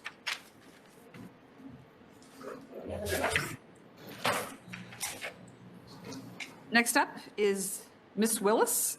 Go ahead and state your name for the record, please. Zena Willis. Who's here for the state? All right, you're here today for a failure to appear for Willis, failed to appear at arraignment. What says counsel for Miss Willis? Your Honor, we would ask this time that the monetary bond on the FTA be lowered. Court's going to find probable cause, set bond at $1,000.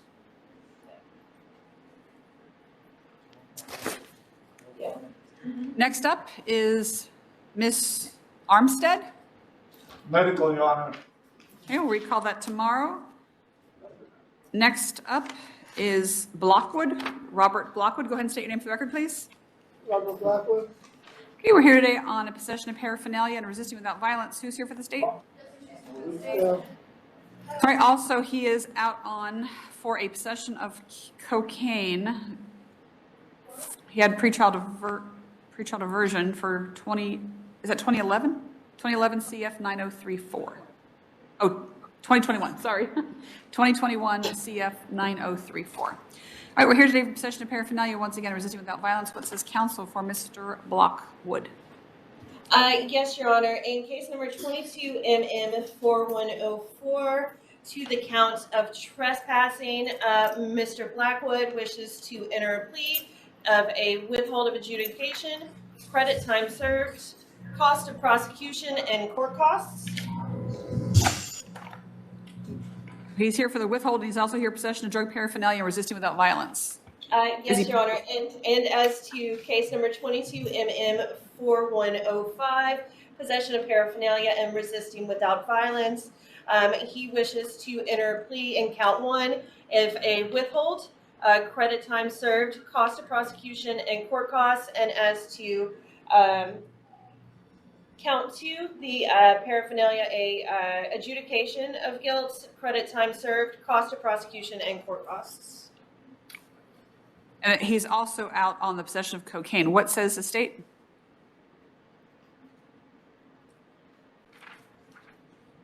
The state would be in agreement with the pleas at this time. And what do you want to do with the possession of cocaine that he was on pretrial diversion for? We would ask that he receive a bond and that then be referred back to our, or that his pretrial diversion officer be informed. Okay, what I'm going to do is I'm not going to take any action in regards to possession of cocaine with the pretrial diversion. I'll let state and defense work on that. I'm not going to take the pleas in regards to those 3 cases, but I will ROR him on all those 3 cases, and then you can go ahead and set the plea in front of the judge this case is in front of. All right, thank you, Your Honor. Thank you. All right, next up is Maurice Clark. Do we have Maurice Clark? Go ahead and state your name for the record, please. Ma'am? Go ahead and state your name for the record, please. Maurice Clark. Who's here for the state? All right, we're here today for trespassing of an occupied structure conveyance and a resisting officer. What says counsel from Mr. Clark? Christina Smith for Mr. Clark. Is he eligible for direct PTR right now on these No. cases? No. In the absence of direct PTR, we would ask that he be ROR'd on these charges. What says the state? The state would request a monetary bond of, even if it's lower. Court's going to find probable cause on both charges, set bond at $250 each. Thank you, Your Honor. Okay, next up is Paul Clark. Mental health, Your Honor, if we could reset. Okay. Okay, we reset to tomorrow. We've got Stephen Young. Mental health, Your Honor. Okay, reset to tomorrow. Next up is Dana Crittenden. Go ahead and state your name for the record, please. Dana Crittenden, Your Honor. Thank you. Who's here on behalf of the state? Jesse Schuster on behalf of the state. All right, we're here today on out-of-county warrant. What says counsel for Ms. Crittenden? Christina Smith for Ms. Crittenden. We would ask for a lower monetary bond at this time. What's the state?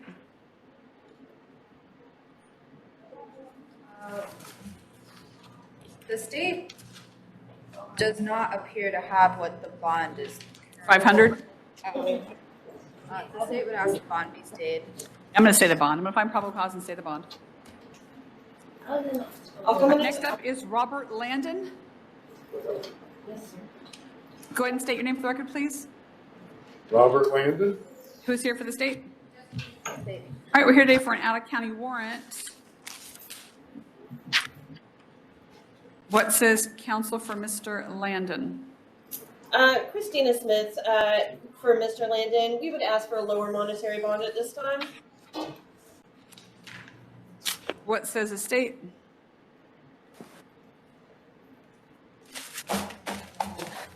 We would. No, I'm fine, probable cause. I'm gonna stay the bond. Keeping it. Not lowering the bond. Next up is Dominic Schwier.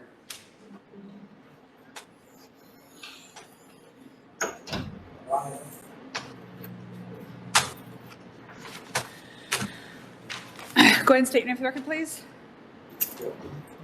Say your name. Go ahead and state your name, please. Dominic Schwer. Thank you. Who's here for the state? All right, we're here for VOPs. Well, no, actually, out-of-county warrant in that regard. What says counsel for Mr. Schwer? Christina Smith for Mr. Schwer. We would ask for a lower monetary bond if the court would entertain that at this time. What says the state? The state would ask the bond be stayed. Yeah, court's going to find probable cause. I'm going to stay the bond.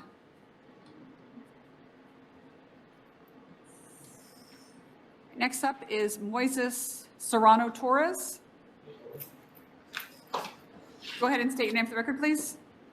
Moises Serrano Torres. Who's here for the state? Jesse Schuster for the state. All right, we're here for an out-of-county warrant. What says counsel for Mr. Serrano Torres? Christina Smith for Mr. Serrano Torres.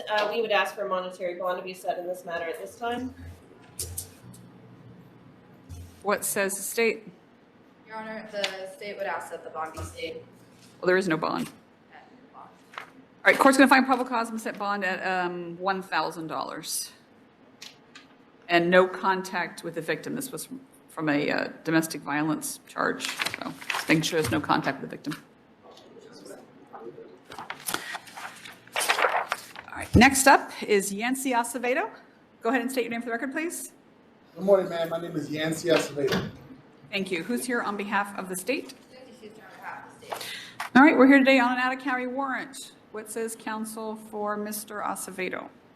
Just one moment, Your Honor. I had court on Friday, the night. She does. What says the warrant is showing? That's what mine says. Yeah, Mr. Acevedo is indicating that he has already gone to court for this and that the FTA was lifted. or withdrawn? No, Thursday I got out of jail. I think I had court Oh. Friday. I couldn't make it. I was in Broward County. Oh, so you got picked up before you were able to get to court. That's what it sounds like. No, I got out of jail. I got bonded out on Thursday night, and I was supposed to make it to Polk County from Broward County on Friday. I believe this is why I have this warrant, because I didn't make it to court on Friday. But I had gotten out of jail the day before. My bondsman, she said she was going to take care of it, but obviously she didn't. Your Honor, there appear to be some exigent circumstances here. If we could have monetary bond set in this matter. What says the state? State would agree to a monetary bond. Court's going to find probable cause, bond $1,000. All right, next up is we have Betts. He needs to be reset for behavior, Your Honor.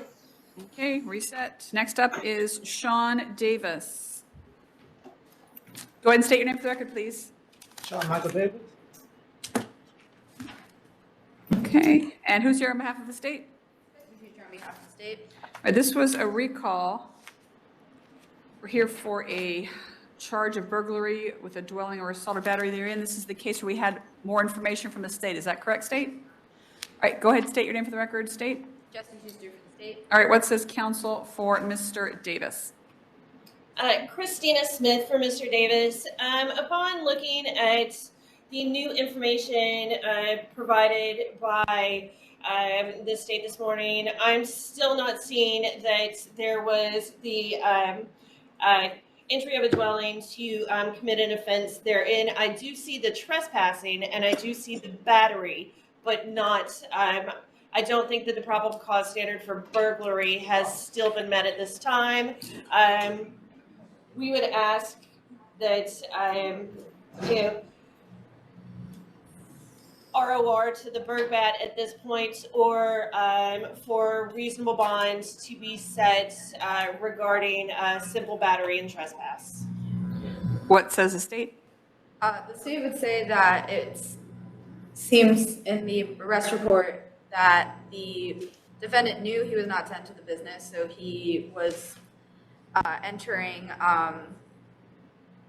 when he knew he was not to be there, and then he committed a battery, which would be a crime, so he entered with the intent to commit a crime, especially since there seems to have been an argument prior where it was made clear that he was not to enter the business. So the state would say that there would be probable cause for the burglary. All right, court is going to find probable cause, set bond at $1,000. You're gonna take the open case? I don't have an open case here. It's on the order. I'm looking for that order. I don't see it. All right, there's an open case of 2022 CF 1927. Does it say what kind of a case it is? Do you have that information, Madam Clerk? Possession of controlled substance. Okay. What says the state? The state would ask that the bond be revoked in that. All right, court's going to revoke the bond on that. 2022 CF 1927. Your Honor, as to the case that we just discussed with burglary, are the same conditions that were imposed yesterday, such as the no return? Yes, no return to the scene, no contact with the victim, yes. No weapons or firearms. And the $2,500 bond on that one? I'm making it 1,000. All right, next up is Ariana Fox. Do we have Ariana Fox? Go ahead and state your name for the record, please. Ariana Fox. Who's here on behalf of the state? On behalf of the state. All right, we're here for a trespass. What says counsel for Ms. Fox? Christina Smith on behalf of Ms. Fox. Is she eligible for direct PTR? No. And we would ask for ROR in this matter, Your Honor, or the lowest possible monetary bond available. Court's going to find probable cause set bond at 100. Okay. Thank you, Your Honor. All right, Deanna Mendez? Refused. She refused? Okay, reset for tomorrow. Benny St. Louis? Refused, Your Honor. Okay, reset for tomorrow. Thaddeus Terrell? Go ahead and state your name for the record, please. That is true. Who's here for the state? All right, we're here for petty theft. What says counsel for Mr. Terrell? Christina Smith for Mr. Terrell. Is he eligible for direct PTR? Is he eligible for direct? No. And we would ask for the lowest monetary bond possible, or ROR, in this matter. What says the state? State would agree to a lower bond. Court's going to find probable cause, set bond at $500, no return to the scene. Next up is Tyshawn Thomas. Go ahead and state your name for the record, please. Tyshawn Marquis Thomas. Who's here for the state? All right, we're here for indecent exposure, burglary of an occupied dwelling, and attempted burglary of an occupied dwelling. What says counsel for Mr. Thomas?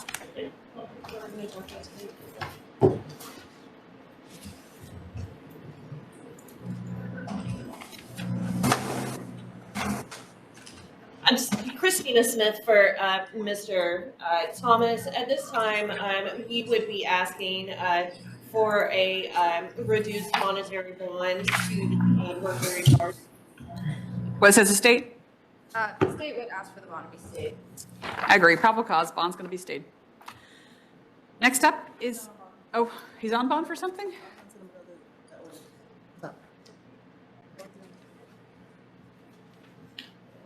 Oh, here it is. All right, he is actually out on bond on 2022 CF 4771. And what kind of a case is that? Possession of heroin, possession of meth, possession of drug paraphernalia. All right, I'm going to revoke the bond on that case.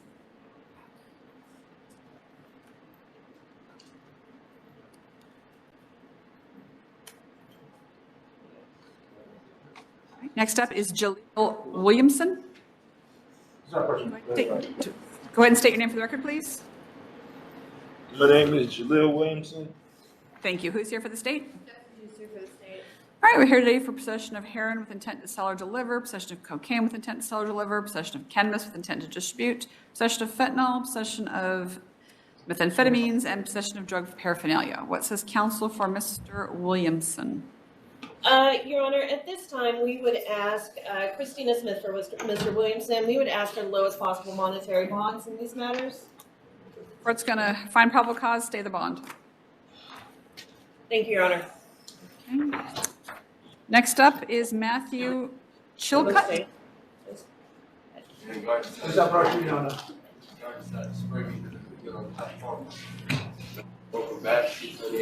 Is this Matthew Chilcutt?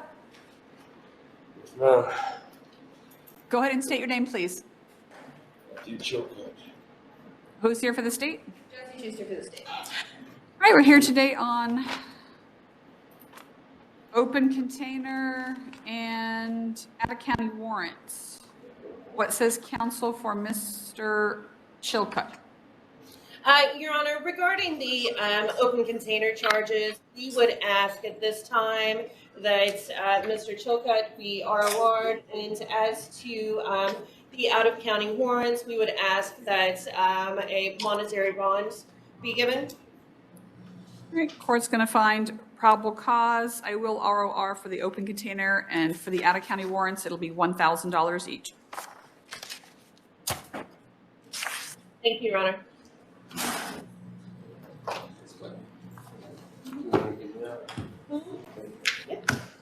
Next up is Hector Sereno. Go ahead and state your name for the record, please. Hector Sereno. Who's here for the state? Schuster for the state. All right, we're here today for soliciting what says counsel for Mr. Sereno. Your Honor, Christina Smith for Mr. Sereno. We would ask for ROR in this case at this time. What says the state? State would not object to ROR or a lower bond. We're just going to find probable cause, ROR.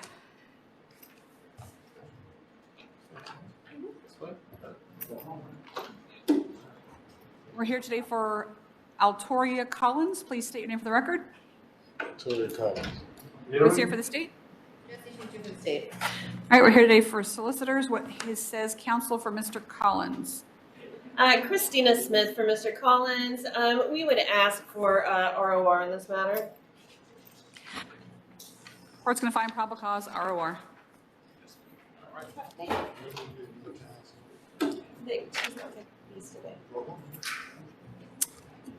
Next up is Sterling Deering. Go ahead, state your name for the record, please. Sterling Deering. Who's here for the state? We're here for solicitor's violation. What says counsel for Mr. Deering? Christina Smith for Mr. Deering. We would ask for ROR this time. Court's going to find probable cause, ROR.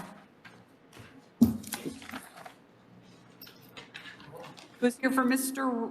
Do we have Toby Rule present? Yes, ma'am. Go ahead and state your name for the record, please. What am I saying? Your name. Just state your name. Toby Room. Thank you. Who's here for the state?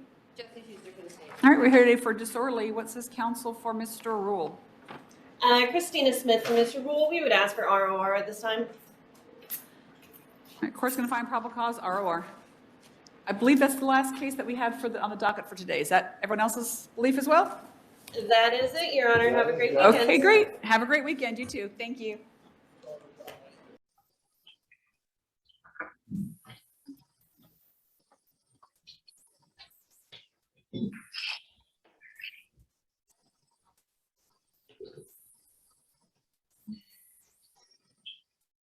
Good morning again, everyone. We are now streaming live. Buenos días a todos. Ahora estamos en vivo. Please raise your right hands. Les pido por favor levanten la mano derecha. Do you all swear or affirm that the information given to this court, as well as any information provided on the application for court-appointed counsel, is true and correct, so help you, if so say I do? Juran o afirman que todo lo que estarán diciendo ante la corte, que todo lo que se haya plasmado ante la solicitud para solicitar un abogado que le otorgue la corte es correcto y verdadero.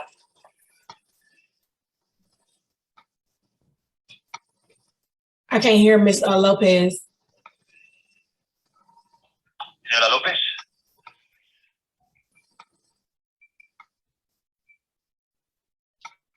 Now, how can the people behind her hear me, but she can't hear? This is confusing. Es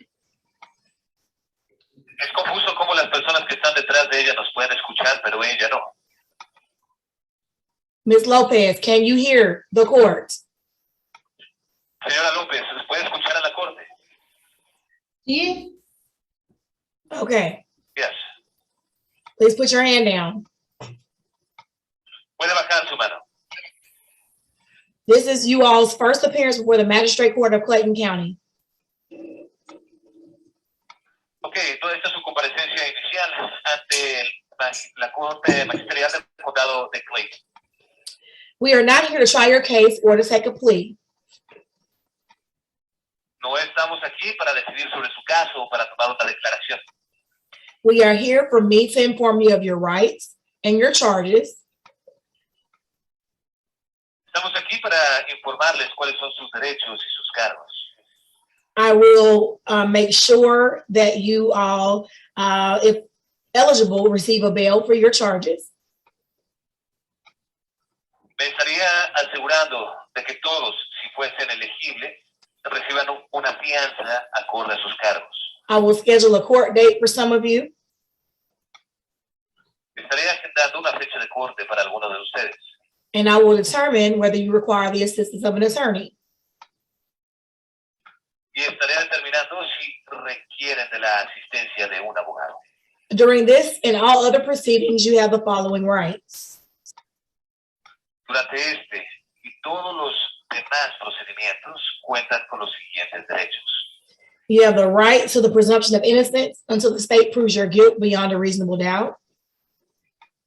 Tienen el derecho de que se presuma su inocencia hasta que el Estado pruebe que son culpables lejos de cualquier duda razonable.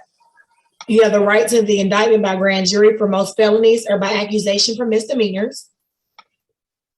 Tienen el derecho de presentar su caso ante un gran jurado para los casos de delito mayor y para algunos casos de algún delito menor. You have a right to a speedy and public trial by jury. Tienen el derecho derecho de tener un juicio rápido y público ante un jurado. You have the right to see, hear, and cross-examine witnesses who are called to testify against you. Tiene el derecho de estar aquí y contrainterrogar a los testigos que se pudieran estar llamando a testificar en su contra. You have the right to compel the attendance of witnesses on your own behalf by the use of a subpoena. Ustedes tienen el derecho de llamar, citar a los testigos que ustedes consideran para que den su testimonio para ustedes mediante un citatorio. You have the right to testify and offer evidence in your own defense, should you choose to do so. But should you choose not to provide any evidence, there is no presumption of guilt raised by your assertion of that right. Tienen el derecho de dar su propio testimonio y presentar la evidencia para poder proceder a su propia defensa. Sin embargo, si ustedes escogieran no hacerlo de esa manera, no se estaría asumiendo ustedes culpables al no ejercitar ese derecho. You have the right to have an attorney represent you, and this court is going to appoint each of you an attorney. Tienen el derecho de que un abogado los pueda representar y esta corte estaría decidiendo si para cada uno de ustedes se le pudiera estar otorgando un abogado. However, you can always hire your own counsel at a later date or choose to represent yourself. Sin embargo, cada uno de ustedes pudiera estar contratando a un abogado en una fecha posterior para que los pudiera estar representando a ustedes. Some of you will be allowed to post bonds pending your prosecution of your case, and this bond may be cash, commercial, or property, excuse me. You want me to say it again, David? I got tongue-tied. You want me to say it again? Please, Your Honor, I apologize. No, it's my fault. Some of you will be allowed to post bonds pending the prosecution of your case. This bond may be cash, commercial, or property. Thank you, Your Honor. Para algunos de ustedes se les estará pidiendo que presenten la fianza relativa al caso. Esta fianza pudiera ser en efectivo, comercial o con propiedad. If you post a cash bond, someone will deliver the full amount of the cash bond with any fees to the sheriff's office, who will hold it until your case is resolved. En dado caso de que llegaran a presentar en efectivo la fianza, esta se estaría reteniendo en la oficina del sheriff hasta que se estuviese resolviendo el caso junto con las multas correspondientes. Once your case is resolved, the cash bond will be returned to the person who posted it. Una vez de que se resuelva su caso, lo que se haya dejado en efectivo para esa fianza se le estaría regresando a la persona que la haya puesto. If you use a commercial bonding company, they will take a fee of 15% of your bond, up to 15% of your bond, as fee for their services. And I'm sorry, Your Honor, that is 1.5, right? Or just 5-0? 1.5. That's up to 1.5. Thank you. Thank you, Your Honor. En caso de que se llegara a presentar una fianza comercial, se podría estar cobrando una comisión de hasta el 15% de lo que se estuviese poniendo como fianza por los servicios otorgados. That fee will not be returned once your case is concluded. Esa comisión no se estaría regresando que se concluyese con el caso. Someone could also post a bond using property if the property has equity at least 3 times the amount of the bond. En dado caso de que quieran dejar una propiedad, la propiedad que ustedes tendría que tener un patrimonio equivalente a 3 veces el valor de la fianza. Everyone will have a special condition that on their bond, if given a bond, that they shall not violate any laws while out on bond. Cada uno va a tener algunas condiciones específicas, especiales a su fianza, si es que se les otorga una fianza, las cuales no pueden ser violadas. Some of you may have additional conditions that prevent you from going around certain people or certain places, and those conditions are also taken very seriously by the court. algunos de ustedes se les estaría dando algunas condiciones adicionales a su fianza, en donde no pudieran estar cerca de algunas personas en ciertos lugares, las cuales también se toman muy en serio por parte de la Corte. If you violate the conditions of your bond will be revoked and you will not be entitled to another bond while awaiting trial. Dado caso de que ustedes no cumplan con las condiciones que se les están estipulando en la fianza, entonces se les estaría quitando la fianza o la libertad bajo fianza que se les pudiera haber otorgado y no se les estaría dando alguna otra fianza. Additional charges such as aggravated stalking, influencing a witness, or any other felony charge may be brought against you, and you could face up to 10 years in prison or a fine of $20,000. Cualquier otro cargo en caso de un ataque agraviado, el que estén agravando a alguno de los testigos que pudiera ser considerado como un delito mayor, pudieran estar haciendo ser acreedores de hasta 10 años en la cárcel o de una multa de hasta $20,000. If you have friends or family who are watching this broadcast who may assist you with posting bond, they should wait a couple of hours from the conclusion of this broadcast before attempting to post your bond. Si en caso de que algunos de ustedes tuviesen amigos o familiares que observando esta transmisión en vivo, tienen que esperarse un par de horas desde que hayamos terminado para que pudieran estar presentando ellos la fianza en caso para ayudar con. If a friend or family member is the alleged victim, he or she will not be allowed to post your bond, as I have provided no contact with any of the alleged victims. Si la persona que lo esté observando esta transmisión fuese un amigo o un familiar, pero esa persona además fuese quien se alega ser la víctima, no se le permite a esa persona que esté poniendo la fianza por ustedes en caso de que yo esté ordenando que no pueda haber ningún contacto con la víctima. Some of you are charged with offenses for which the court is not authorized to set bail, and your bond hearing will occur at a different date. Para algunos de ustedes tienen algunos cargos en los cuales no se permite que nosotros podamos estar estableciendo o que los dejen salir bajo fianza, para lo cual estarán teniendo una audiencia específica para su fianza en otra ocasión. If you are on active probation, the court is not authorized to set your bond, and that will be taken up by your probation officer once they decide that they want to put a probation hold or a warrant for your arrest. Dado caso de que les toque salir en libertad probatoria, recaería ya en su oficial probatorio el estipular si se tuviese que retener esa fianza o si tuviese que estar emitiendo una orden para el arresto en caso de ser necesario. I mentioned earlier that I will be setting a preliminary hearing for some of you, and the purpose of a preliminary hearing is to determine if there is enough evidence or probable cause to justify keeping you detained until your case goes to trial. Para algunos de ustedes se estará estipulando una audiencia preliminar. Esto es únicamente para ver que si hay suficiente evidencia para cada uno de ustedes, para los cargos que están teniendo, y para estarlos deteniendo antes de que les toque su juicio. If you are facing misdemeanors only, you have the option of waiving your preliminary hearing, which will move your matter along through the court system a little bit quicker.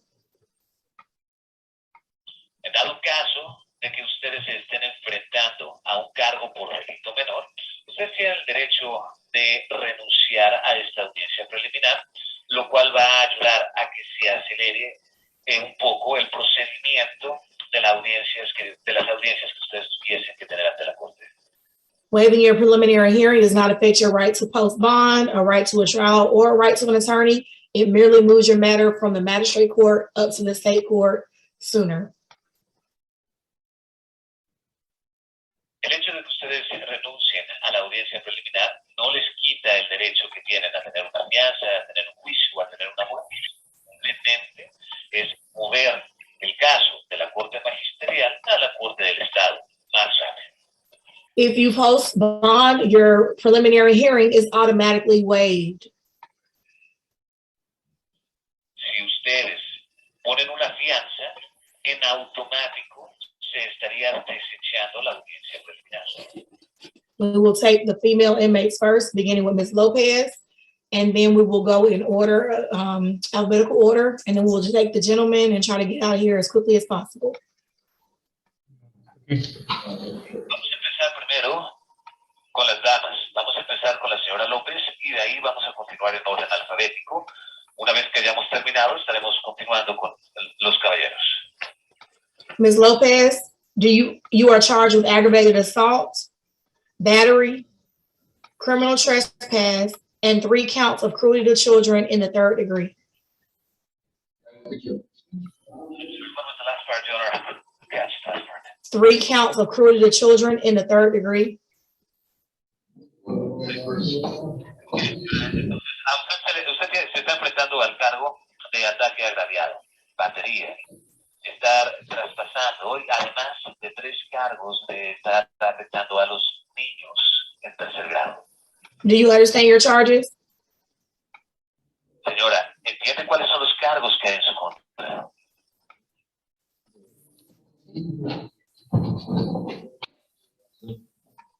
Yes, sí. Sí, señora. Sí. For the aggravated Yes. assault charge, your bond is $15,000. Para el cargo de ataque agraviado, la fianza se establece en $15,000. For the battery charge, your bond is $5,000. Para el cargo de batería, su fianza se establece en $5,000. For the criminal trespass, your bond is $3,500. Para el allanamiento criminal o traspaso criminal es de $3,500 la fianza.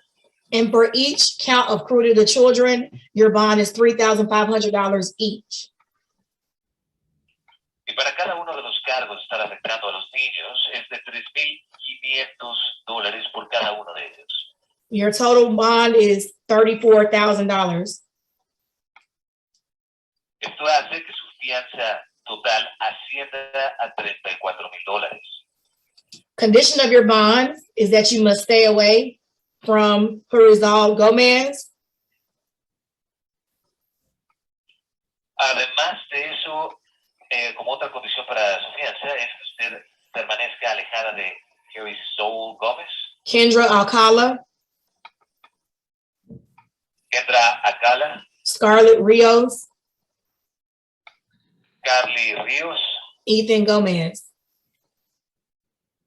Ethan Gómez. You should have no contact with any of those individuals. Do you understand? No puede tener contacto con ninguno de esos individuos. ¿Está claro? Sí. You shall not return to 253 Whippoorwill Way in Riverdale. No puede estar regresando a las 2:50 Whippoorwill Way en Libertyville. Riverdale. Oh, Riverdale. Thank you, Your Honor. You're welcome. You may go with the sheriff to retrieve your personal property, but you shall not go back to that property for any reason until this matter is resolved or until that condition is modified by another judge. Do you understand? Usted puede ir junto con el sheriff para poder recoger sus artículos personales. Sin embargo, usted no puede estar regresando a esta propiedad por ningún otro motivo. ¿Queda claro? Sí. Pero una de ellas es mi hija. You must not violate. What's she say about her, hija? What is that? Yes, Your Honor. I just heard the word hija, but I couldn't hear the question. Can I ask for her to repeat? Repeat, por favor. Señora, repita, por favor. Pero una de ellas es mi hija. One of them is my daughter. I understand, but they are the alleged victims. You should have no contact with anybody I've named earlier. Do you understand? Entiendo, señora, pero es quien se alega ser la víctima. Por lo tanto, es por eso que le dije, no puede tener ningún contacto con ninguna de las personas que nombré antes. ¿Queda claro?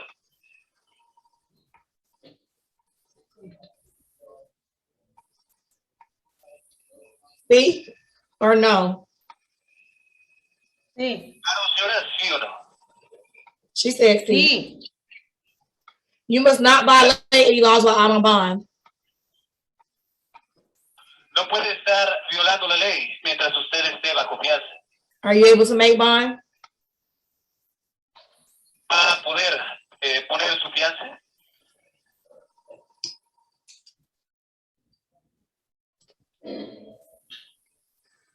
Are you able to make? Señora, ¿va a usted poder pagar la fianza?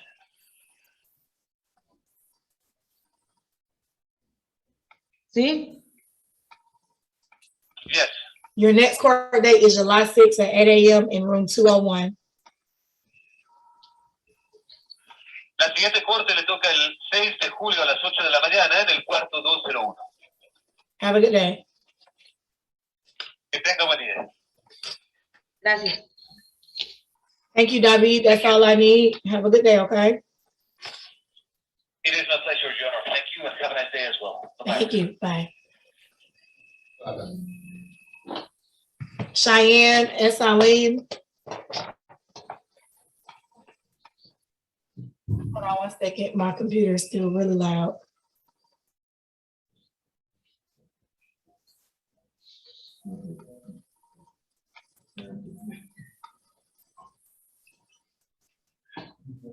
Ma'am, you were charged with battery, family violence. Do you understand your charge?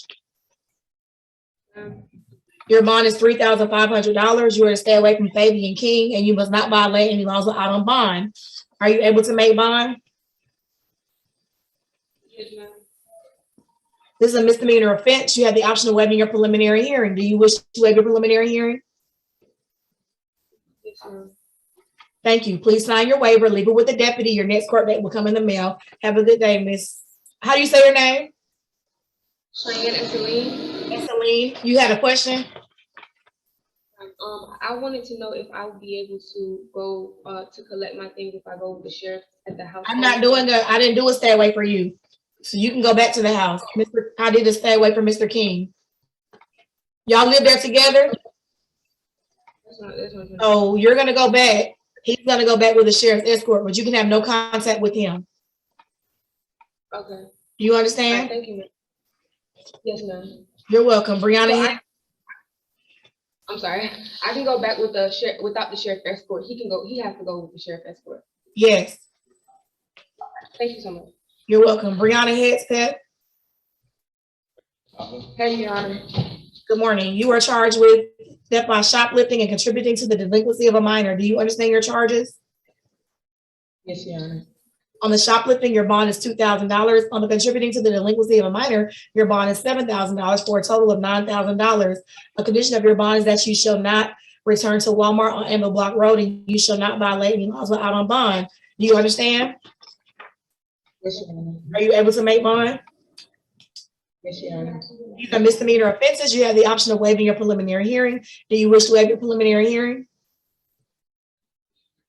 Yes, Your Honor.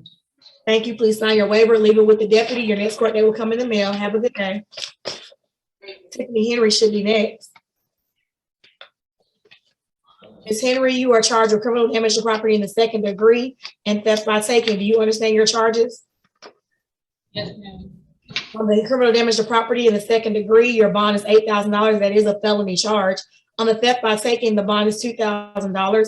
You shall stay away from Marquise Mann. Do you all reside together? No, ma'am. Okay. You shall have no contact with him. You don't reside together, so that should be a little bit easier, correct? We work together, but Y'all work together on the same shift? yeah. Yes? Yes, ma'am. So you need to get with your supervisor and let them know you have a no contact. Can you do a different shift? I don't want you to lose your job. I can tell him that I have a no contact, but I don't think he'll be able to put me. I don't know what to tell you. It's a no contact. If you can get a different shift, I want that for you. I don't want you to lose your job, but we have to, make sure that we put things in place for the alleged victim. Now, You do have an attorney that's gonna be appointed to represent you. Talk to your lawyer, maybe he or she can figure out a way to get that condition modified for you, okay? But you do understand my order, correct? Yes, ma'am. It's not violating laws or out on bond. Are you able to make bond? How much am I buying? It's a total of $10,000.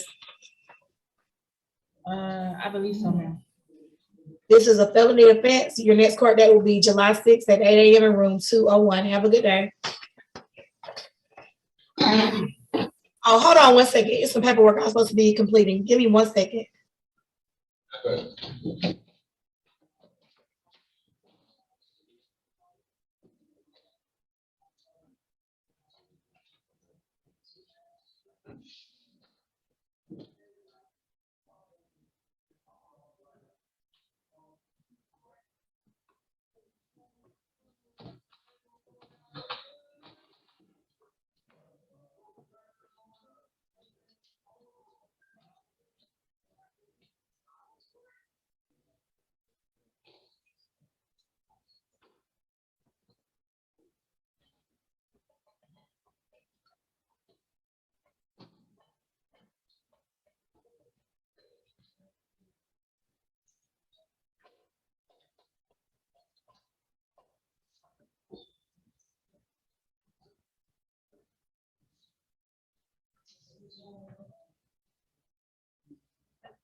All right, we are back on the record. Deputies, I like to keep this thing rolling, but I like to have my paperwork together as well. Are you Miss Ivana Kellis? Kellis? You are charged with criminal trespass, damage to property, simple assault, family violence, and battery of family violence. Do you understand your charges? You said yes? Your bond is $10,500. Condition of your bond is that you shall stay away from Helen Drumright and Wesley Brooks. You shall not return to 10341 Beta Court in Jonesboro. It was indicated on the warrantless arrest affidavit, or excuse me, your warrants, that this is your residence. As such, I will allow you to go with the sheriff's escort for the limited purpose of retrieving your personal property. However, you cannot go back to that property without an escort. Do you understand? Yes, Your Honor. Are you able to make bond? Yes. You must also not violate any laws out on bond. These are misdemeanor offenses, which means you have the option of waiving your preliminary hearing. Do you wish to waive your preliminary hearing? Yes, Your Honor. Please sign your waiver, because you're not going to be able to go back to this address. When you bond out, you need to make sure they have an updated address to send your mail, because you're not going to be able to go back and check your mail. I don't want you to miss your court date, okay? Yes, Your Honor. Thank you. You're welcome.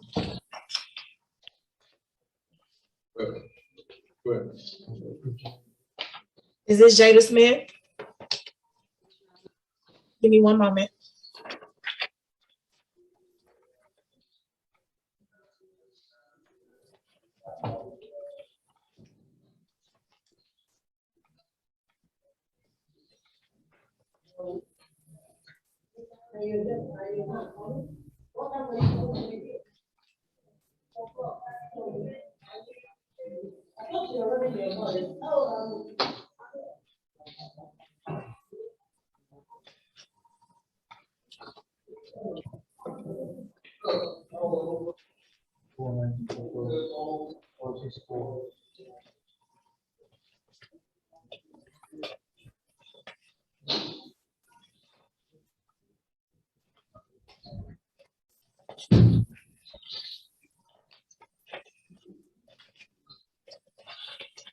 All right.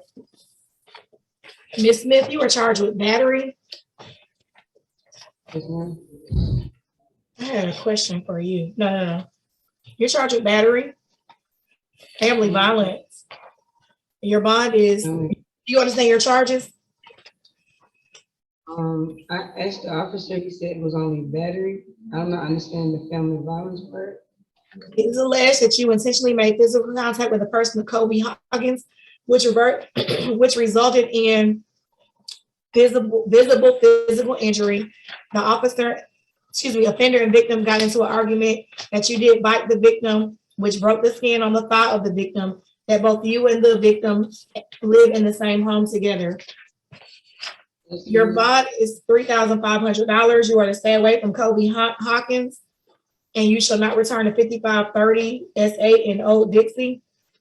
It is indicated that as a shared residence, as such, I will allow you to go with the sheriff's escort for the limited purpose of retrieving your personal property. However, you may not go back to that property without a sheriff's escort until this matter is resolved or until that condition is modified by another judge. Do you understand? Yes, ma'am. You must not violate any laws or out on bond. Are you able to make bond? Yes, you can. This is a misdemeanor offense, which means you have the option of waiving your preliminary hearing. Do you wish to waive your preliminary hearing? Yes, Your Honor. Thank you. Please sign your waiver, leave it with the deputy. Your next court date will come in the mail. Make sure you have an updated address because you will not be allowed to go back to that address once you retrieve your personal property and you don't want to miss your court date. Have a good day, ma'am. Yes, please.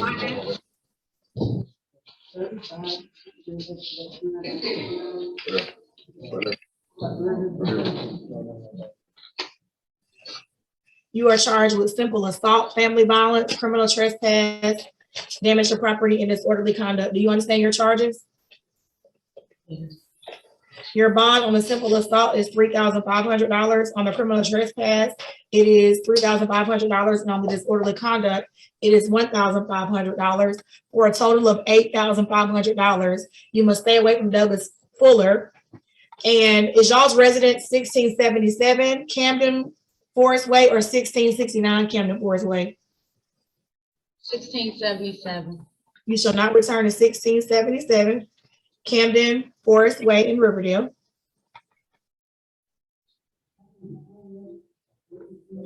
However, I will allow you to go with the sheriff's escort to retrieve your personal property, but you cannot go back to that property for any reason once you get your personal property unless that condition is modified by another judge or until this case is resolved. Do you understand?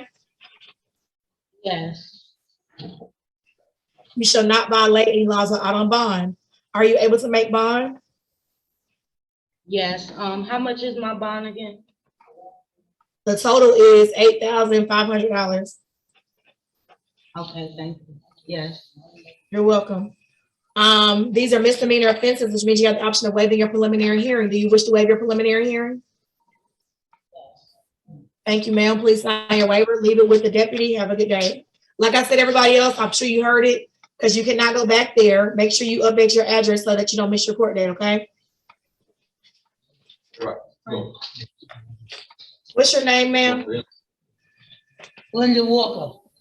Give me 1 second, Ms. Walker.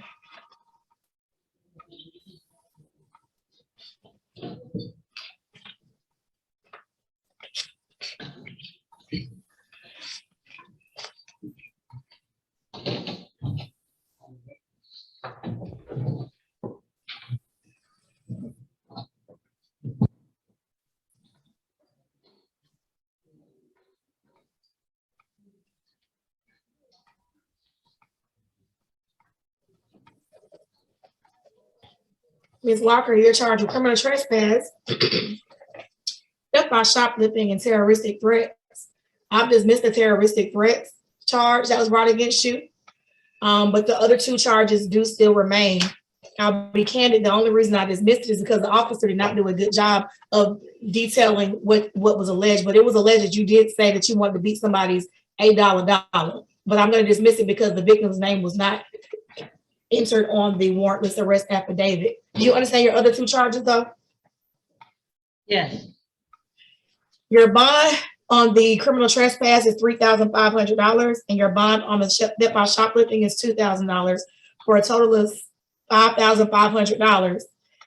Conditions of your bond are that you shall not have any contact with any of the employees at the Piedmont Park store, and you shall not return to the Piedmont Park store for any reason, and you must not violate any laws out on bond. Do you understand? Yes. Are you able to make bond? No.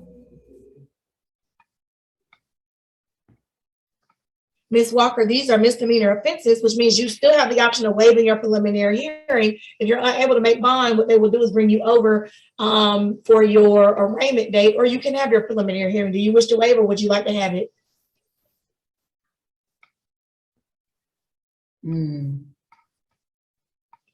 I can pay my bond.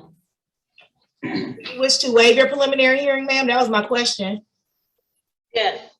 Okay, please sign the waiver, leave it with the deputy, and your next court date will come in the mail. Have a good day. Mail? Okay. She had a question. Did you have a question, or she just?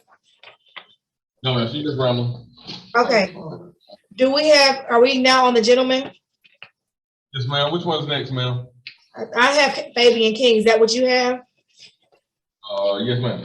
Okay, we're cooking with grease now. Yes, ma'am. Mr. King, you are charged with battery, family violence. Do you understand your charge? I can't see his face, y'all. He's a little taller. You can. I'll ask again, sir. Do you understand your charge? Yes, ma'am. Your bond is $3,500. You shall have no contact with Cheyenne A. Saline. You shall not return to 696 Georgetown Lane. It was indicated that that is a shared residence. As such, I will allow you to go with the sheriff's escort for the limited purpose of retrieving your personal property. However, you cannot go back to that property for any other reason until this matter is resolved or until that condition is modified by another judge. Do you understand? I see you have a question. Answer mine first. Do you understand? Yes, ma'am. I understand. I will let you answer your question once I am finished. I told you when we started, that's the only thing I don't like. People interrupting me. All right, we was doing good. Don't be the first person to mess up. You must not violate any laws without on bond. Are you able to make bond? Yes, ma'am. These are misdemeanor offenses, which means you have the option of waiving your preliminary hearing. Do you wish to waive your preliminary hearing? Yes, ma'am. All right. Once you get done asking your question, you're going to sign the waiver and leave it with the deputy. Now, what's your question, Mr. King? Like the residence is technically mine, like on the name on the lease. What would I, the residence is mine. Yes, sir. So I've appointed an attorney to represent you. You can speak with your lawyer about getting that condition modified. And perhaps he or she will be able to get that condition modified. For the time being, though, that condition is put in place. Okay, but I do have a lawyer to represent you, so you can talk to your lawyer about that, show them the lease and all of that, and go from there. That was your only question? Yes, ma'am. All right, have a good day. Eldon Langford.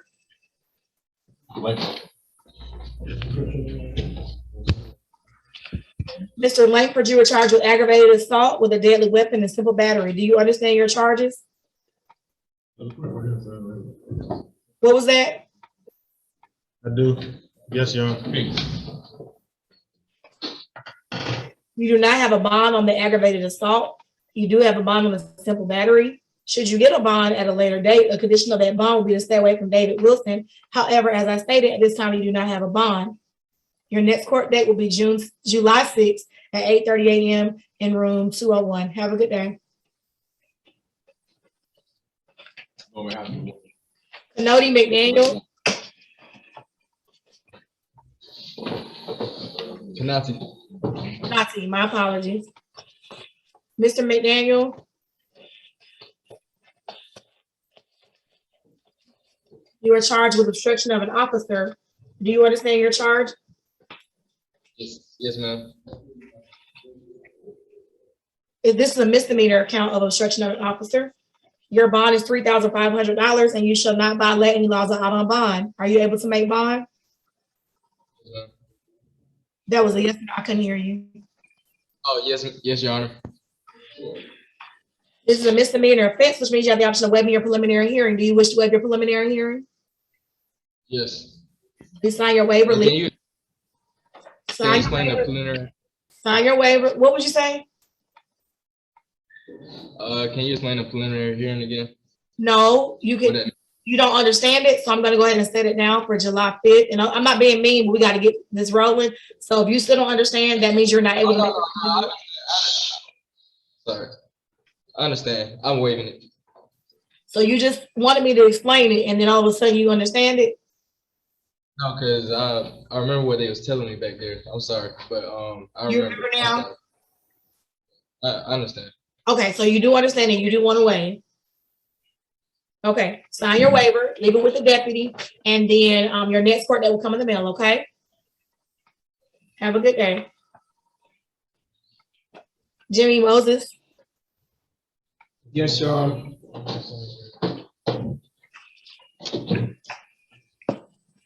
Hold on one second.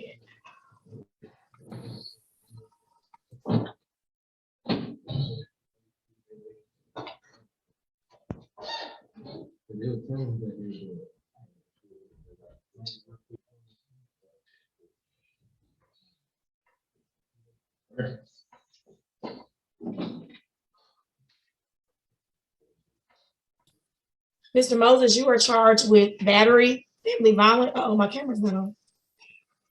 You are charged with battery, family violence, criminal trespass, simple assault, family violence, and cruelty to children in the third degree. I have dismissed the charge of cruelty to children in the third degree. Your other three charges still stand. Do you understand your other three charges? Yes, I do, Your Honor. Your bond is $10,500. Condition of your bond is you must stay away from, excuse me, let me say it in, or you have $3,000 for each charge that's remaining for a total of $10,500. You understand? Yes, Your Honor.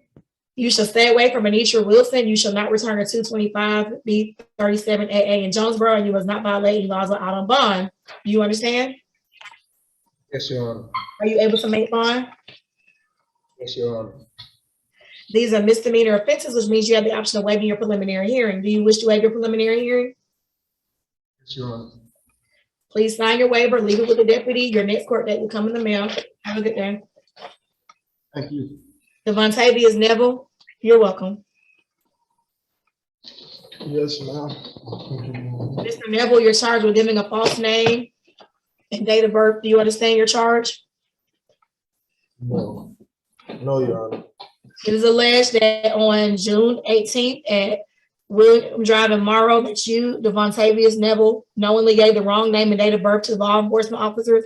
When Neville was asked to provide his name and date of birth, he said his name was Devontavious Nevius and his date of birth was November 2nd, 1992. Name was checked via GCIC, NCIC, and the inquiry returned back stating the name wasn't on file. Neville then stated his name was Devontavious Neville and his date of birth was 11/2/1996. This name was also checked by GCIC, NCIC, and the inquiry didn't return back. Neville's correct name and date of birth was discovered via GCIC, NCIC. Neville appeared to be intoxicated. Neville was discovered to have a warrant out of Whitfield County, Georgia for probation violation. This incident occurred in Clayton County, Georgia. That's the allegations. Your bond is $3,500. You must not violate any laws or out on bond. Are you able to make bond? No, Your Honor. It's a misdemeanor offense, which means you have the option of waiving your preliminary hearing. Do you wish to waive your preliminary hearing? No. Your next court date will be July 5th at 8 a.m. in room 201. Have a good day. No, you can go back. Amel Price. Good evening, Your Honor. Hello, give me 1 second. Mr. Price, you're charged with obstruction of an officer, speeding 16 to 20 miles over the speed limit, obstruction of your license, distracted driving, violation of the seatbelt law, possession of marijuana less than an ounce, a felony count of violation of the Georgia Controlled Substances Act, no license on person, and simple battery on a police officer. Do you understand your charges? Yes, ma'am. For the obstruction of an officer charge, your bond is $7,000. For the speeding, $500. The obstruction of a license plate, $500. Distracted driving, $500. Violation of the seatbelt law, $500. Possession of a marijuana less than an ounce, it is $7,000. The license violation is $1,000, and simple battery on a police officer is $3,500 for a total of $22,000. A condition of your bond is that you must not violate any laws of bond. Do you understand? Yes, ma'am. Are you able to make bond? Yes, ma'am. some of your charges are felonies, so I went ahead and set you down for a court date of July 6th at 8 a.m. in room 201. Have a good day. I go back. So, sorry. Yeah, you go back, bro.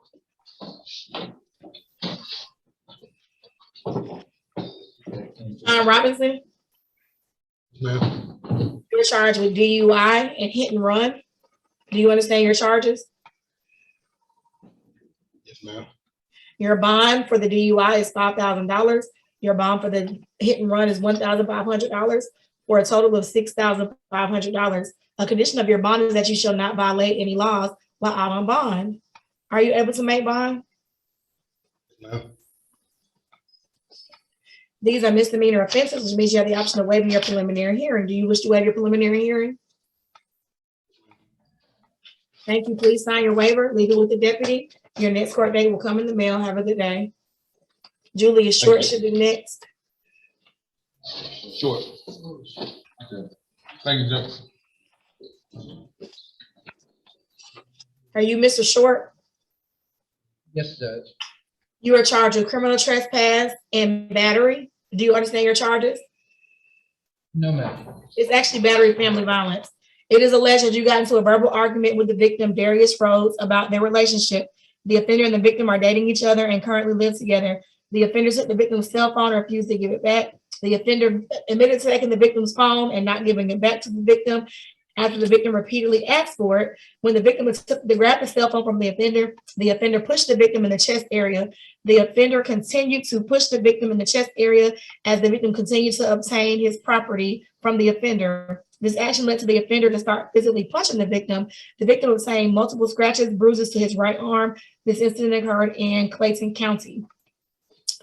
As such, you are charged with, as I stated, criminal trespass and battery family violence. Your bond on the criminal trespass is $3,500. Your bond on the battery family violence is $3,500 for a total of $7,000. Condition of your bond is that you shall stay away from Darius Rhodes. You shall not return to 1960 Campfire Drive in Riverdale. Is that y'all's residence? Yes. As such, I will allow you to go back to that property for the limited purpose of retrieving your personal property with a sheriff's escort. You cannot go back without a sheriff's escort for any other purpose, for any other reason, until this matter is resolved or until this condition is modified by another judge. You shall not violate any laws or a bond. You understand all of those special conditions? What was that? Yes, Judge. Are you able to make bond? Yes. Yes, Judge. These are misdemeanor offenses, which means you have the option of waiving your preliminary hearing. Do you wish to waive your preliminary hearing? Yes. Okay, please sign your waiver, leave it with the deputy, because your address is gonna be different than the one here. Make sure you get an updated address so they know where to send you your mail, okay? Joe Shorter. How you doing, Your Honor? I'm well, thank you. How are you? Mr. Shorter, you're charged with forgery in the 3rd degree, identity fraud, and possession of a fake ID, deposit account fraud. Do you understand those charges? No, Your Honor.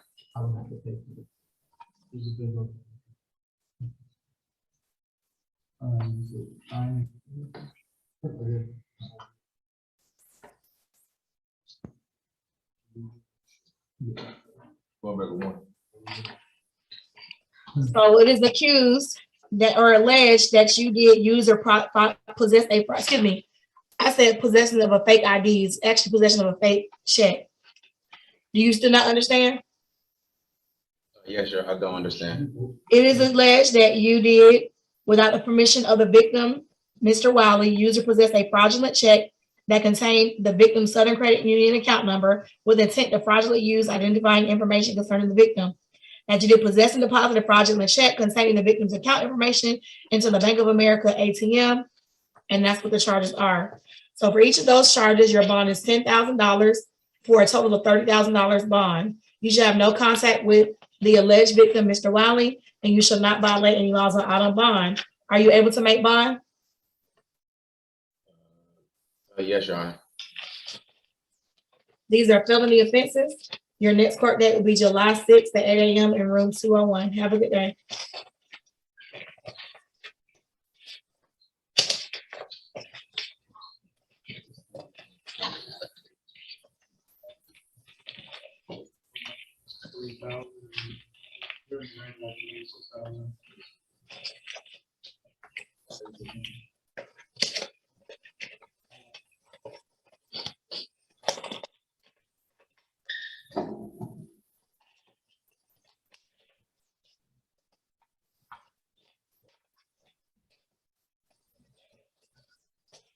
Are you Mr. Stroud? Excuse me, You are charged with aggravated, you said you're Mr. Stroud, right? You are charged with aggravated assault with a deadly weapon and simple battery. Do you understand your charge? Yes, ma'am. On the aggravated assault, you do not have a bond. On the simple battery, your bond is $10,000. If you get a bond, a condition of that bond is that you should stay away from Chauncey Barnes. Do you understand? These are, one of your charges is a felony offense. Your next court date is July 6th at 8 a.m. in room 201. Have a good day.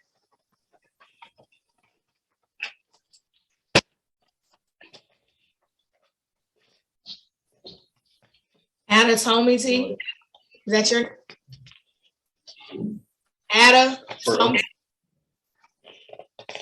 Judge. Yeah.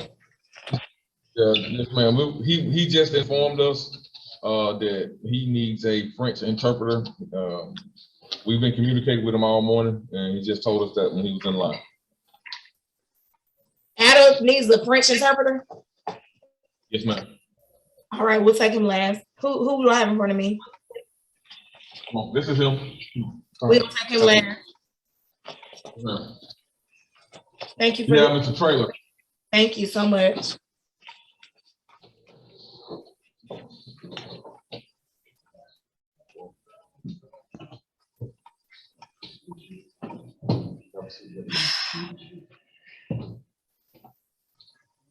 You said this is Mr. Trailer?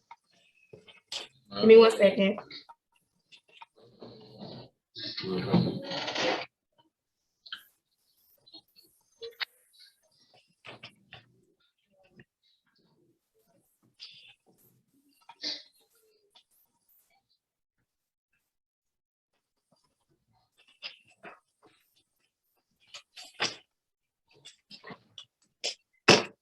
Mr. Trailer, you are charged with battery family violence. Do you understand your charge? Your bond is $3,500. The condition of your bond is you should stay away from Shaquilla Parks. You shall not return to 5030 Old Dixie.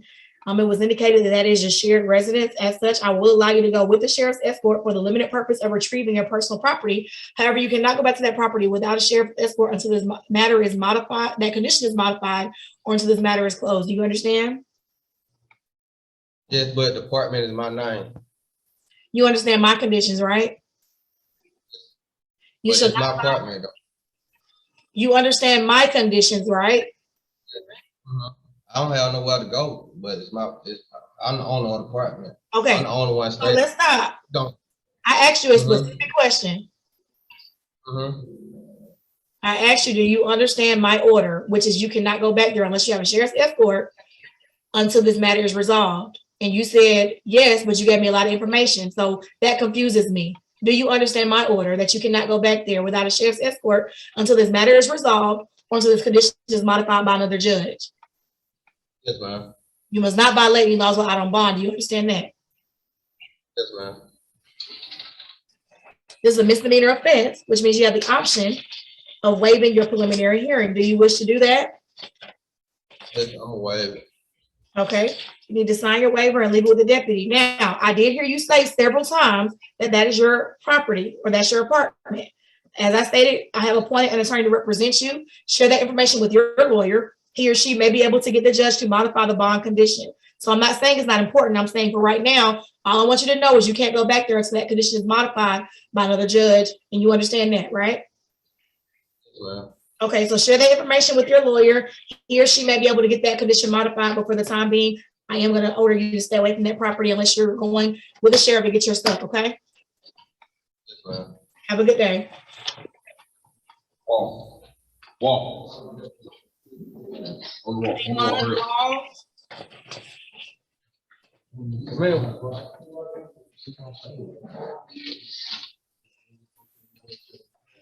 Mr. Wall, you are charged with following too closely a license violation and violation of the Georgia Controlled Substances Act, a felony. Do you understand your charges?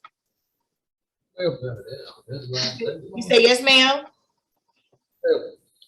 Sir, your bond on the following too closely is $500. Your bond on the license charge is $1,000, and your bond on the felony drug charge is $7,000, for a total of $8,500. You must not violate any laws while out on bond, and that is a special condition of your bond. Are you able to make bond? I think so. What they have. As I stated, the drug charge is a felony, so I've set your court date for July 6th at 8 a.m. in room 201. Have a good day. Octavius Williams.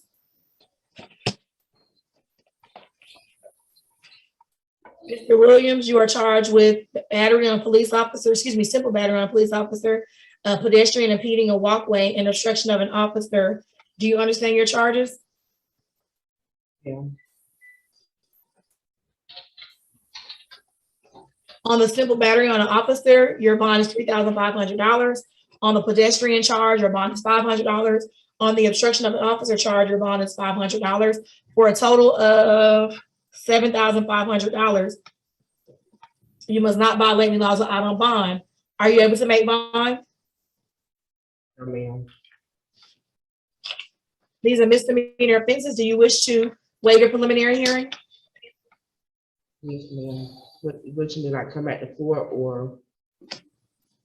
The waiver, like I mentioned earlier, is you're waiving your preliminary hearing so you can go ahead and move the matter forward and go to the state court. You wish to waive it or no? I can't hear you, sir. Waive it or what else can I do? I'm gonna set you down. I don't feel like you understand what a waiver is. And so I'm gonna set you down for July 5th at 8 a.m. in room 201. You can speak with your lawyer about whether or not you want to waive it later. But for right now, I don't find that you can make a knowing waiver. So I'm gonna set you down for the 5th at 8:30 a.m. Have a good day, sir. So we need to get an interpreter for Mr. Tommy T. He says he needs French. All right, let's stand by. We'll try to get this done.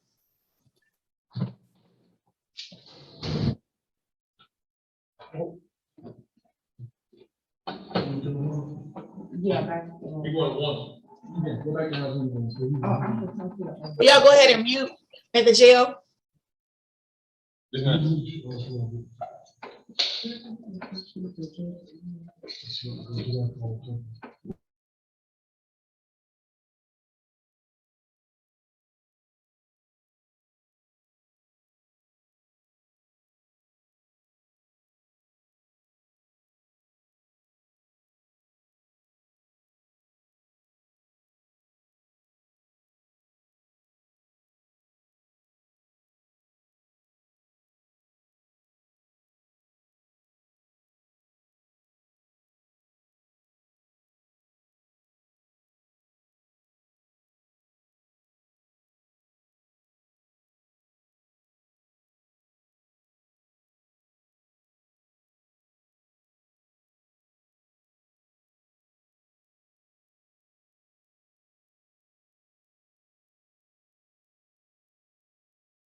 All right, we have Mike, who is the interpreter, present. Can you all bring Mr. Tommy T up?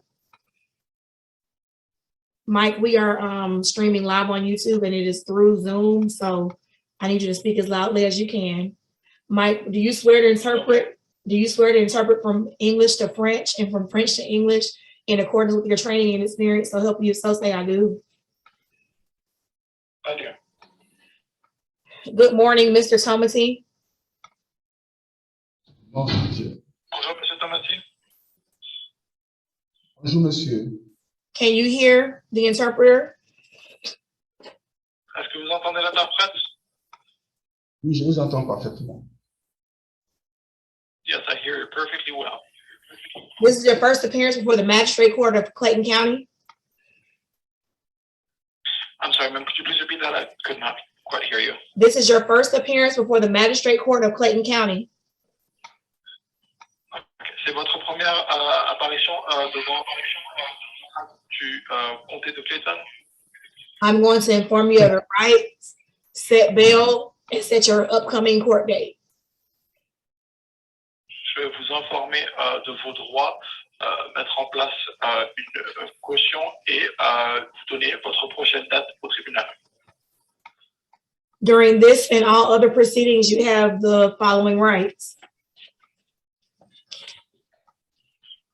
Au cours de cette procédure et des procédures à venir, vous aurez droit aux droits suivants. You have the right to the presumption of innocence. Vous avez le droit à la présomption d'innocence.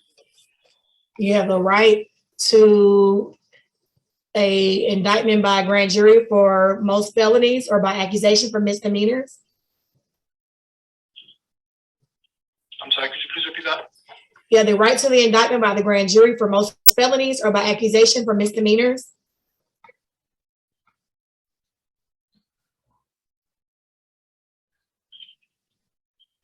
Okay. Donc, vous avez droit à des accusations par le jury pour la plupart des crimes et des accusations également pour la plupart des délits mineurs. You have the right to a speedy and public trial by jury. Vous avez droit à un procès public et rapide avec un jury public.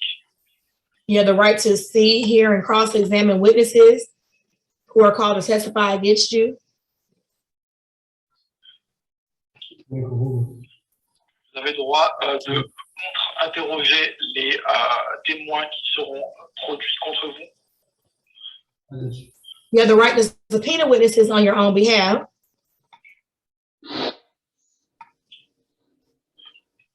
Vous avez droit à une assignation à comparaître pour vous. You have the right to testify and offer evidence if you want. Vous avez le droit de témoigner et produire des preuves si vous le désirez.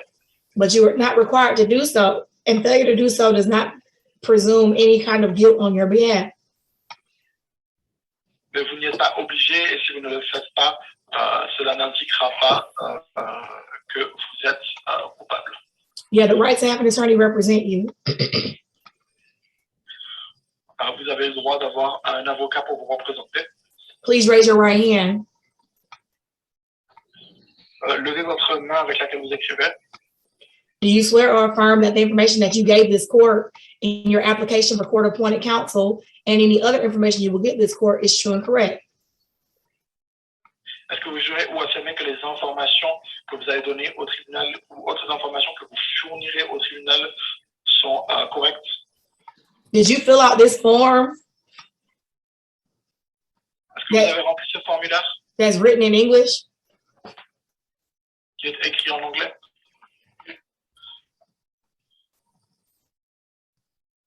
Oui, ce formulaire, il y a un formulaire qui m'a été donné que j'ai rempli. Okay, I'm sorry, I could not hear him. I'm gonna have to ask him to repeat himself. Je m'excuse, monsieur, je n'ai pas entendu ce que vous avez dit. Est-ce que vous pouvez répéter, s'il vous plaît? Je disais que il y a un formulaire qui m'a été donné que j'ai rempli ici. I'm sorry, I still couldn't quite get that. It's very like echoey on his end. Will you repeat again? Did you fill out this form in English? Est-ce que vous avez rempli ce formulaire en anglais? Oui, il y a un formulaire ici que j'ai rempli.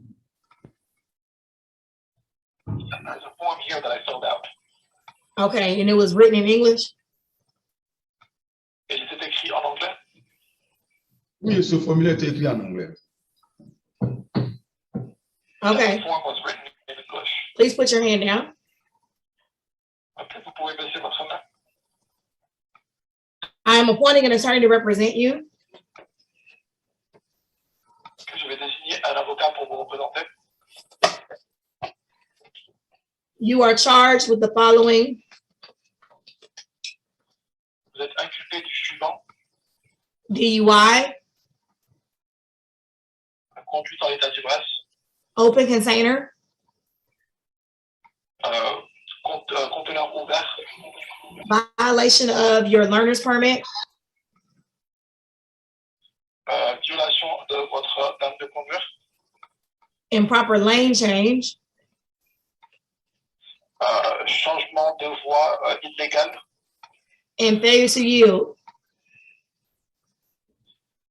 et manquement à céder le passage.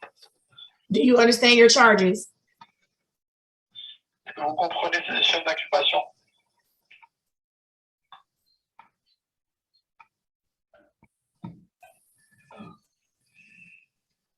Do you understand your charges? Est-ce que vous comprenez ces inculpations?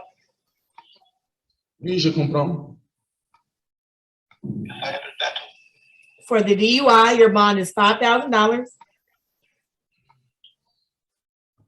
Pour la conduite en état d'ivresse, votre caution s'élève à $5,000. And for each additional charge, your bond is $500 each. Et pour chacun des chefs d'inculpation supplémentaires, votre caution s'élève à $500 de plus. For a total of $7,000. Pour un total de $7,000. You shall not violate any laws while out on bond. You shall not violate any laws while out on bond. Okay. Vous ne devrez pas enfreindre aucune loi sans en subir les conséquences.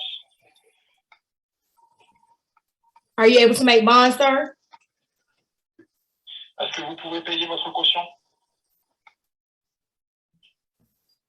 Je peux payer, mais actuellement, je suis carent. Si on peut me donner le temps, quand je travaille, je paye. Quand je travaille.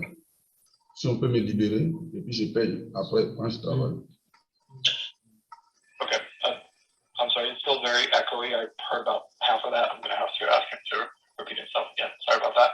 Je m'excuse, monsieur, j'ai pas tout compris ce que vous avez dit. Ça résonne beaucoup quand vous parlez. Est-ce que vous pouvez répéter, s'il vous plaît? Je dis que je peux payer parce que je travaille, je peux payer petit à petit. Je peux payer. Mais quand on m'accorde la liberté de travailler et de payer. I can pay because I work. I can pay for my little. I can pay. Okay, thank you, sir. Your next court date will be July 5th at 8:30 a.m. in room 201. Ok, merci beaucoup, monsieur. Votre prochaine date au tribunal sera le 5 juillet à 8h30 sur la pièce 201. Have a good day. Passez une bonne journée. Au revoir. Merci beaucoup. Thank you. Anybody else, deputy? Thank you. No, that's all. No, good. That's it. Welcome. Thank you for your time. Have a good day. All right. So happy Father's Day to y'all. Happy Juneteenth. Y'all have a good one, okay? Same to you. Thank you. Thank you to all of my patrons, members, and supporters. You are the reason that I am able to upload new Bond Courts daily. All members and patrons receive access to the Bond Court Discord server. Please send me a message on Patreon or leave a comment on YouTube if you are unable to join the server. Thank you all for your support.